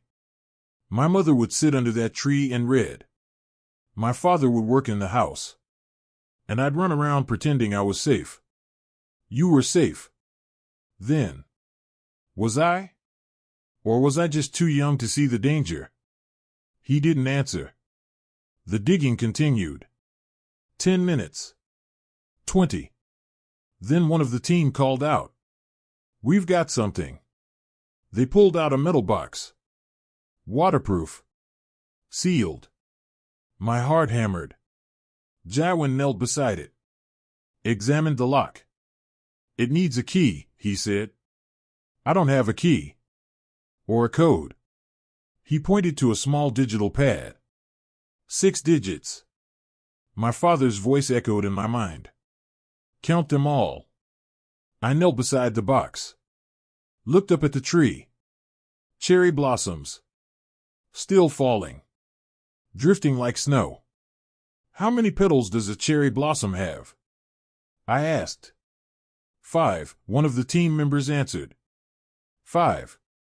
My birthday, I whispered. May 5th. 5-5. But that was only 4 digits.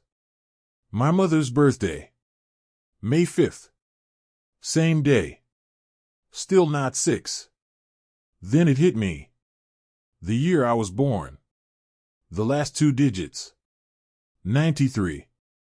I typed 5-5-9-3. Nothing. Try your mother's birth year, Jiwon suggested. I didn't know it. Realized I'd never known it. I don't. Then I remembered. The photograph. The one that had been leaked. My mother, young, smiling. With Park Sang-woo. There had been a date written on the back. I'd seen it when I was 12. Snooping through my father's things. 68, I said. Try 68 at the end. Jiwon typed 5-5-6-8. The lock clicked. The box opened. Inside, documents. Dozens of them. Account numbers. Codes. Photographs. And a letter. Addressed to me. In my mother's handwriting. My hand shook as I picked it up. Do you want privacy? Jiwon asked. No. I needed him there. Needed his steadiness. Stay. I opened the letter. Read words my mother had written 20 years ago. Knowing she was about to die. My dearest Aria. If you're reading this, then I'm gone. And your father is gone. And you're alone in a world that will try to destroy you. I'm sorry. I'm sorry for the life you'll inherit. For the secrets we kept. For the danger we left you with. But I'm not sorry for fighting. For trying to protect you. For hiding the evidence that will either save you or condemn you. Everything in this box is proof. Proof of what the Kang family has done. What the Bratva has done. What your father and I discovered and tried to expose. We failed. But you don't have to. Use this information wisely. Trust no one completely. And remember, you are stronger than you know. You are my daughter. And that means you are capable of surviving anything. Even this. I love you. I will always love you. And I desperately hope, that you never have to read this letter. But if you do, then fight, my darling. Fight with everything you have. And win. Your mother. I couldn't breathe. Couldn't think. 20 years she'd been dead. 20 years I'd believed the car accident story. And all along, she'd known. She'd known she was going to die. Aria, Jiwon said gently. I looked up. Realized I was crying. She knew, I whispered. She knew they were coming for her. I'm sorry. Don't. I wiped my eyes. Don't apologize. Just help me understand what all this means. He picked up the documents. Started reviewing them. His expression grew darker with each page. What? I demanded. These account numbers. They're not just evidence of crimes. They're access codes. He looked at me. Your mother didn't just document what they stole. She gave you the ability to take it back. How much? Billions. In offshore accounts. Controlled by the Kang family. The Bratva. Other organizations. He kept reading. If you wanted to, you could drain all of them. Transfer everything. Disappear with enough money to live 10 lifetimes. Or I could expose them. That too. He set down the papers. But Aria, once you use this, there's no going back. Everyone will know you have it. And they'll all come for you. They're already coming for me. Not like this. Right now, they just want you dead. Once they know you can destroy them, they'll want you erased. Every trace. Every memory. Every person who's ever helped you. Including him. The unspoken truth hung between us.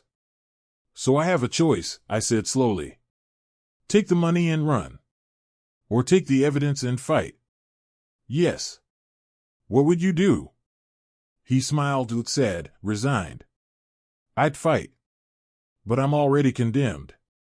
You're not. Not yet. I looked at the documents. At my mother's letter. At the cherry tree that had kept these secrets for 20 years. They killed my mother, I said. They killed my father. They've tried to kill me 3 times in the last week. Yes. And you think I should run? I think you should survive. I can't do both.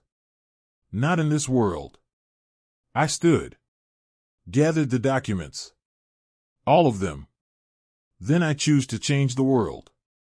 Before Jiwon could respond, one of the team members called out. We found the second site. The metal object. We moved to where they'd been digging. 20 feet from the tree. They'd uncovered a metal container. Larger than the first. Rusted with age. Open it, Jiwon ordered. They did. Inside, bones. Human bones. And a wallet. Jiwon picked it up carefully. Opened it. Showed me the ID inside. My breath caught. That's my uncle. Daehoon's father. He didn't die in an accident, Jiwon said quietly. He was murdered. And buried here. By who? Someone who wanted him forgotten. He looked at me. Someone who knew what he and your father were planning. Someone who betrayed them both. A sound behind us. Footsteps. We turned. Park Sang-woo stood at the edge of the garden. With a gun. And a smile. "Hello, Aria," he said. "You've grown up beautifully. Just like your mother. We're deep into Aria's story now, and trust me, you don't want to miss what happens next. If you haven't already, hit that subscribe button for the Korean Dawn because this dark romance is about to get even darker. Let's see how Aria faces the man who destroyed her family, ***. Put down the gun, Jiwon said calmly. Park Sang-woo laughed. Or what? You'll have your men shoot me? In a residential neighborhood? In broad daylight? He had a point. Jiwon's team had weapons, but using them here would bring police attention. Complications. What do you want? I asked. The same thing I've always wanted. Park moved closer, gun steady. To clean up the mess your parents made. They were trying to expose the truth. They were trying to destroy everything we built. His expression hardened. Your mother was particularly troublesome. So idealistic. So determined to do the right thing. You killed her. I arranged her accident. Yes. He said it so casually. She was about to go to the authorities. About to expose accounts that would have destroyed 3 empires. I couldn't allow that. And my father? Your father was a coward. After your mother died, he ran. Took you. Hid. Stole what he could as insurance. Park shrugged. But he always knew I'd find him eventually. Did you kill him too? No. Cancer did that for me. I just made sure he died believing you were safe. Park smiled. That was kind of me, don't you think? Rage burned through me. You're a monster. I'm a businessman. There's a difference. He gestured at the documents in my hands. Now, give me what you found. And maybe I'll let you walk away. You're lying. Obviously. But I thought I'd be polite about it. He cocked the gun. The documents. Now. Jiwon stepped in front of me. You'll have to go through me first. Happy to. Park aimed. Then Dae-hoon appeared. Seemingly from nowhere. Moving fast. He tackled Park from the side. They went down. The gun fired, wild, hitting nothing. Jiwon's team swarmed. Within seconds, Park was restrained. Dae-hoon stood, breathing hard, looking at me. Told you I'd protect you, he said. You've been working with him, I countered. Jiwon showed me photos. Photos can be deceiving. Dae-hoon moved closer. I've been tracking Park for 3 years. Ever since I figured out he killed my father. Your uncle. He gestured at the bones. He buried him here. Same place your mother hid the evidence. Poetic, in a sick way. Why should I believe you? Because I just saved your life. Again. He had a point. Jiwon was on his phone. Speaking rapidly. Arranging something. He hung up. Looked at Park. My grandfather wants to talk to you. Park paled. Minsik? He's still alive? Very much so. And very interested in why his former business partner has been working with the Brodva. Jiwon smiled coldly. You're going to tell him everything. Or what happens to you next will make your death feel merciful. I want a lawyer. You're not under arrest. You're under our jurisdiction. Different rules. Jiwon gestured to his team. Take him.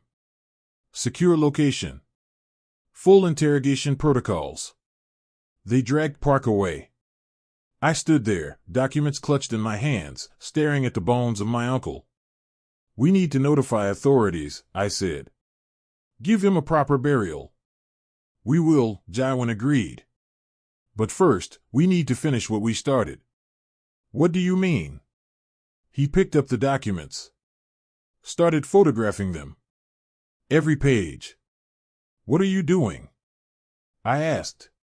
Creating backup. Multiple copies. Encrypted. Distributed. So if anything happens to you, the truth survives. Exactly. Dae-hoon watched this exchange. You're really helping her? Even though it means destroying your family? My family destroyed itself long ago, Jiwon said without looking up. I'm just finishing the job. And what happens after? When the Kang Empire falls? When the Bratva retaliates? When every criminal organization in Asia comes after you both? We survive, I said. How? However we have to. Dae-hoon steadied me. You've changed. In just a few days. You're not the scared girl I met in that basement. No, I agreed. I'm not. Good. He extended his hand. Because you're going to need all that strength for what comes next. I didn't take his hand. I don't trust you, I said. I don't know if you're really helping me or playing a longer game. Smart. He lowered his hand. Trust is earned.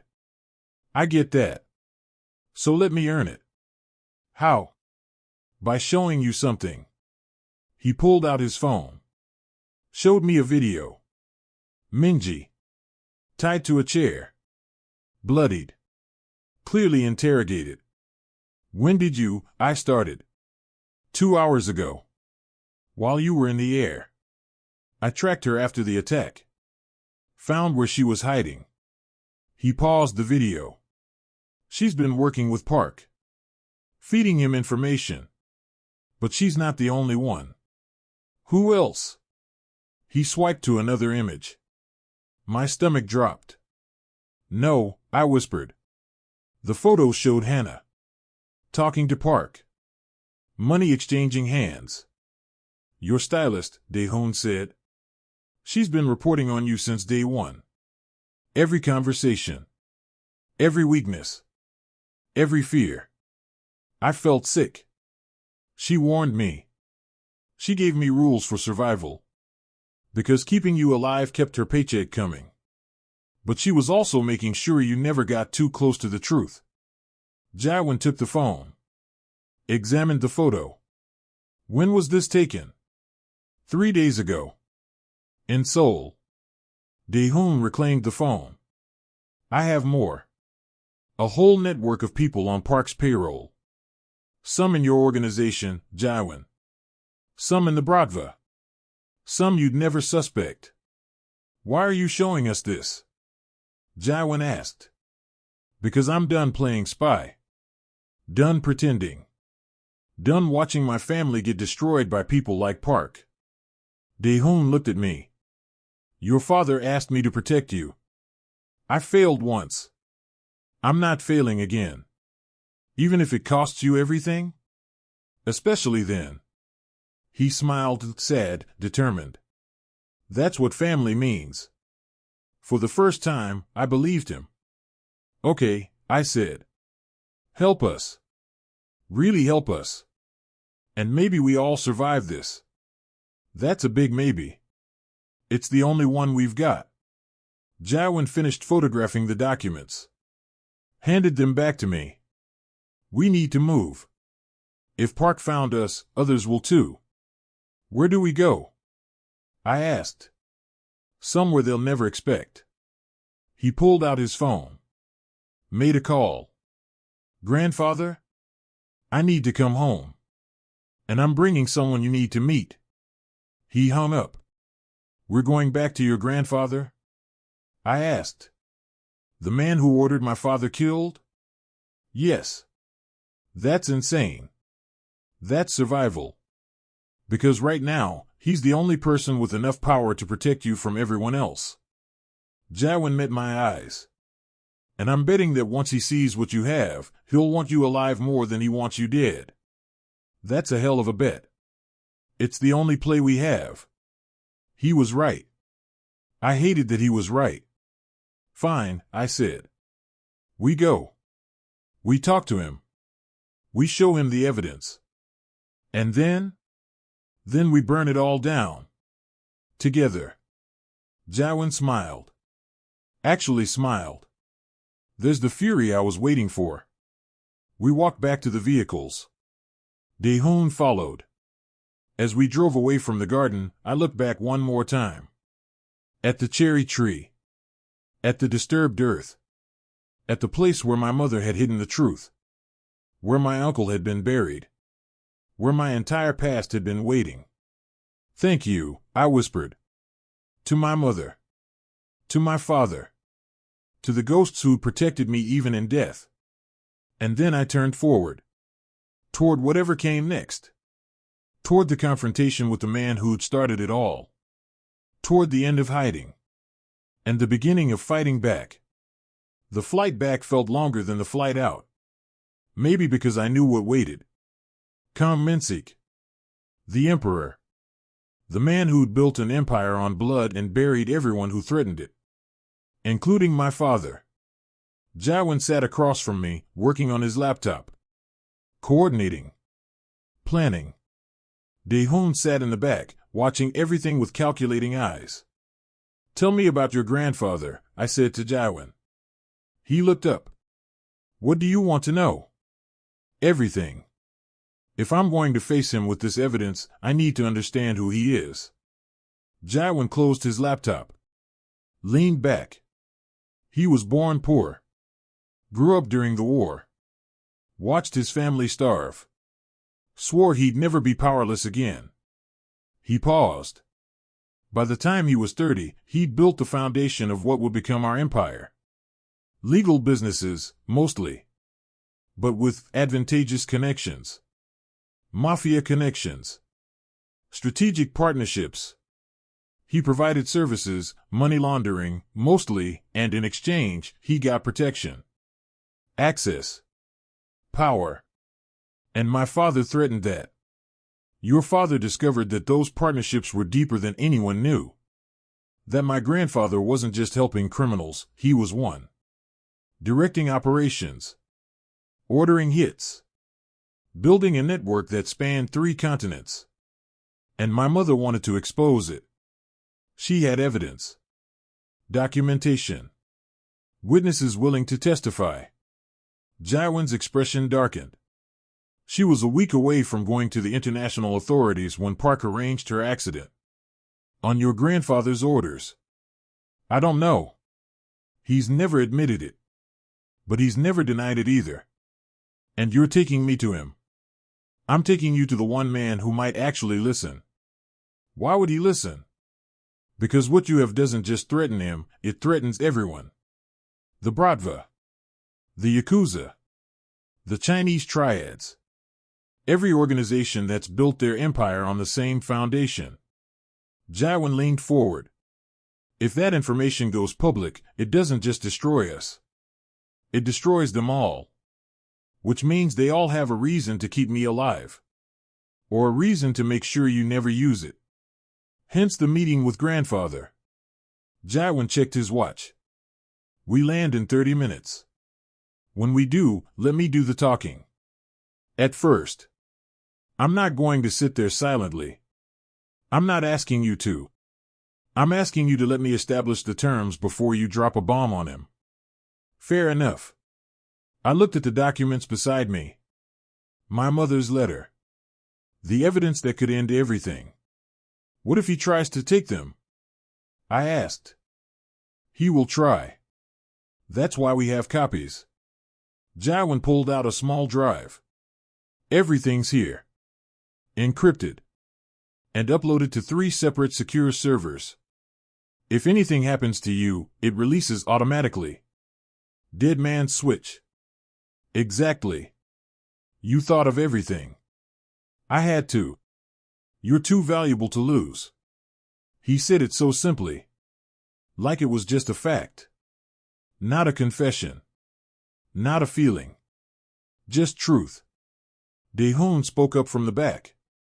You know he'll try to turn you against each other, right? That's what he does. Finds the weakness. Exploits it. We don't have a weakness, Jiwon said. You're in love with her, Dae-hoon replied calmly. That's a weakness. The words hung in the air. Jiwon didn't deny it. Neither did I. Because somewhere between the threats and the betrayals and the bullets, something had shifted. Something neither of us had planned for. Something dangerous. It doesn't matter, I said finally. It's the only thing that matters, Dae-hoon countered. Because he'll see it. And he'll use it. He'll make you choose between each other and survival. Then we choose each other, Jiwon said quietly. I looked at him. You choose me over your empire?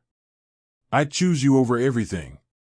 The honesty in his voice broke something open in my chest. You're an idiot, I whispered. Probably. He smiled. But I'm your idiot. We landed as the sun was setting. Golden light bleeding across the tarmac. A car waited. Not armored this time. Just sleek. Black. Powerful. Message received, we were expected. We were safe. For now. The drive to the estate took 20 minutes. When we arrived, Minji was waiting at the door. Battered. Bruised. But alive. She met my eyes. Something flickered in her expression, regret, maybe. Or calculation. He's waiting in the study, she said to Jiwon.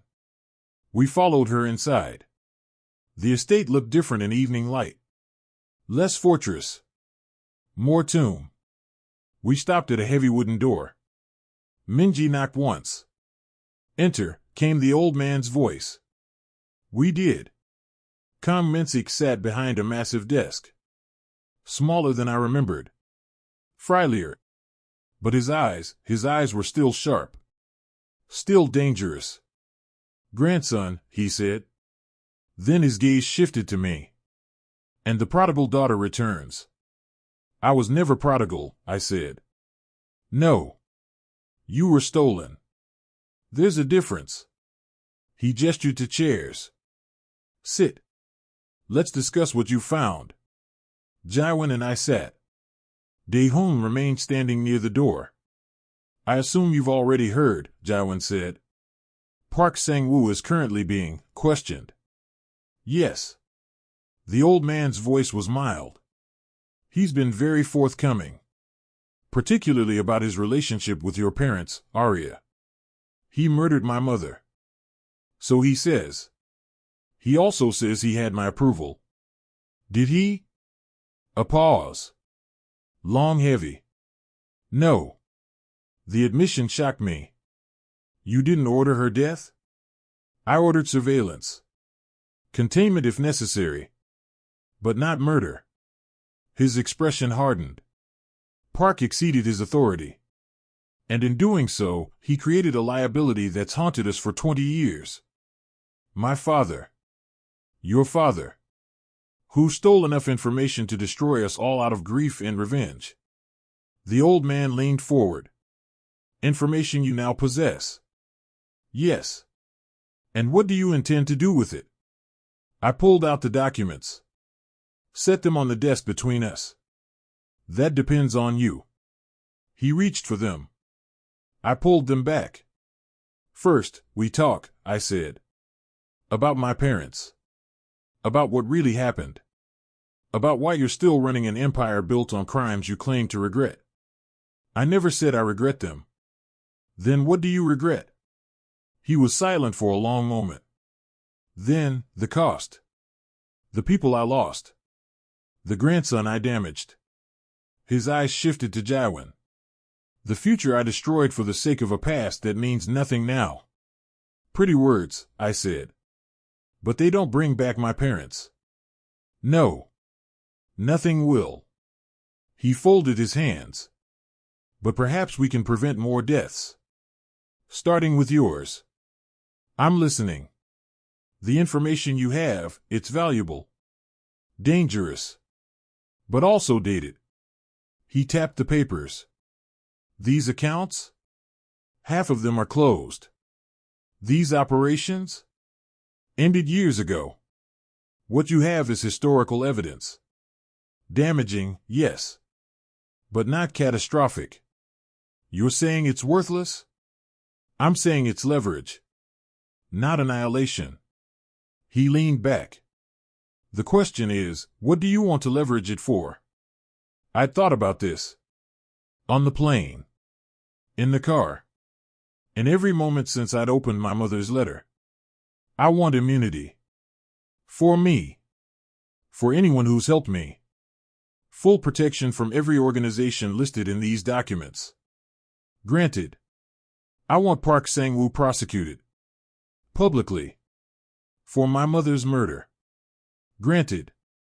I want every account linked to human trafficking, drug distribution to minors, and weapons sales to terrorist organizations shut down. Permanently. The old man's eyebrow rose. That's ambitious. That's non-negotiable. And if I refuse? Then I release everything. To the authorities. To the press. To every organization you've ever betrayed. I met his eyes. And I watch your empire burn. Silence stretched like a wire about to snap. Then he smiled. Actually smiled. You have your mother's spine. And your father's strategic mind. He looked at Jiwon. She's perfect. I know, Jiwon said quietly. The marriage stays in place? If she'll have me. The old man's gaze shifted back to me. Will you? Have him? Knowing what his family is? What he'll inherit? I looked at Jiwon. At the man who dragged me into this nightmare. And then refused to let me face it alone. On one condition, I said. Which is? We change what he inherits. We transform this empire from what it was into what it should be. Legal operations only. Legitimate business. No more blood money. That will take years. Possibly decades. Then we have work to do. The old man studied me for a long moment. Then he reached for a pen. Began writing. I'll draft an agreement. Everything you've asked for. Everything you'll require to make this transition possible. He looked up. But understand, the moment we begin dismantling the old structures, we make new enemies. People who profited from our crimes. People who will want revenge. Let them come, I said. Brave words. But are you prepared for what they mean? I've been preparing my whole life. He nodded slowly. Yes. I believe you have. He finished writing. Slid the document across the desk. I read it. Every clause. Every condition. It was everything I'd asked for. And more. There's a clause here about children, I said. Yes. Any heirs you produce with my grandson will be groomed for legitimate business only. No criminal enterprises. No blood oaths. No forced loyalty. He met my eyes. I'm old. Dying. Cancer, as your stylist probably told you. I have perhaps a year. Maybe less. I'm sorry. Don't be. I've earned this death. He gestured at the document. But I'd like to spend my remaining time undoing some of the damage I've done. Starting with giving you and Jiwon a chance at something I never had. What's that? A choice. He looked at his grandson. I never gave him one. Never let him choose his path. His life. His future. His voice softened. But you, I'm giving the choice. Stay. Help us transform this. Or leave. Take the money in those accounts and build a new life far from all of this. If I leave, what happens to Jiwon? He stays. Fulfills his obligations. Becomes what I made him to be. Alone. Yes. I looked at Jiwon. He was watching me with an expression I couldn't read. What do you want? I asked him. I want you safe. Whatever that means. That's not an answer. It's the only one I have. He leaned forward. If you stay, you'll be in danger for the rest of your life. You'll make enemies you can't imagine. You'll have to become someone you might not recognize. And if I go, then I'll know you're alive. Somewhere. Living the life your parents wanted for you. Without you. Without me. The choice hung between us. Safety or staying. Flight or fight. Love or survival. I have a counteroffer, I said to the old man. I'm listening. I stay. I help transform the empire. But Jiwon comes with me. What do you mean? I mean we do this together. Build something new. Both of us. As equals. As partners. I looked at Jiwon. Not as heir and wife. As co-founders of whatever comes next. The old man's expression shifted. That's not how this family works. Then change how it works. I stood. Because I'm not interested in being a trophy or a tool. I'm interested in building something that honors my parents' deaths by making sure they weren't in vain. And if I refuse, then I walk. And I take Jiwon with me. And your empire dies with you. It was a bluff. Sort of. But the old man didn't need to know that. He looked at Jiwon. You'd leave? Everything I've built? Everything I've given you? In a heartbeat, Jiwon said without hesitation. For her? For us. The old man sat back. Closed his eyes. For a moment, I thought we'd lost. Then he laughed. Soft. Weak. But genuine. Your grandmother would have liked you, he said to me. She was the only person who ever stood up to me like this. What did you do when she stood up to you? I married her. He opened his eyes. And I spent every day after trying to be worthy of her. I failed. But I tried. Then let your grandson succeed where you failed. He looked at the document. At the evidence. At the future I was offering. Agreed, he said finally. Co-founders. Equal partners. You transform the empire together. He picked up the pen. Made amendments. Signed. Slid it to me. I signed. Then Jiwon. When it was done, the old man slumped in his chair. That's the hardest signature I've ever written, he said. Why? I asked. Because it means admitting I was wrong. About everything. About what strength means. About what power requires. He looked at Jiwon. About what love can do.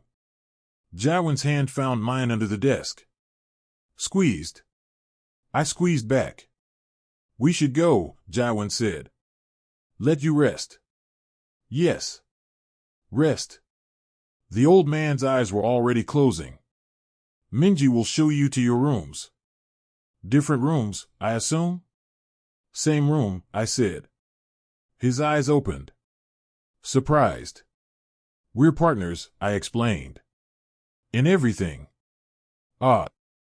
He smiled. Then perhaps there's hope after all. We stood to leave. At the door, he called out. Aria? I turned. Your parents would be proud. Of who you've become. Of what you're building. Tears pricked my eyes. Thank you. We left him there. In his study.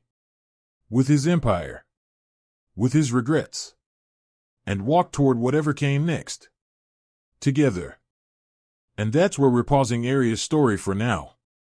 I know, trust me, I know, you're probably sitting there thinking what happens when they face the grandfather. Does Aria survive? What's the truth about her mother? Here's the thing, this story gets even more intense from here. The confrontation with the grandfather, the deadly engagement party, the secrets buried in Seoul, the final betrayal that changes everything, it's all coming in part 2. But here's what I need you to do right now if you don't want to miss it. Hit that subscribe button and turn on notifications for the Korean Dawn.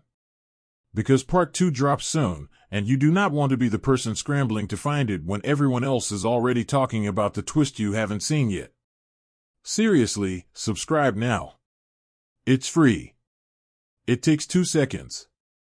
And it guarantees you'll be there when Aria's story reaches its explosive conclusion. Trust me, after everything you just heard, you need to know how this ends.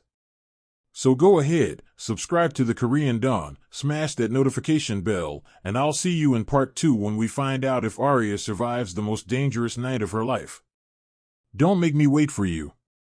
Subscribe now.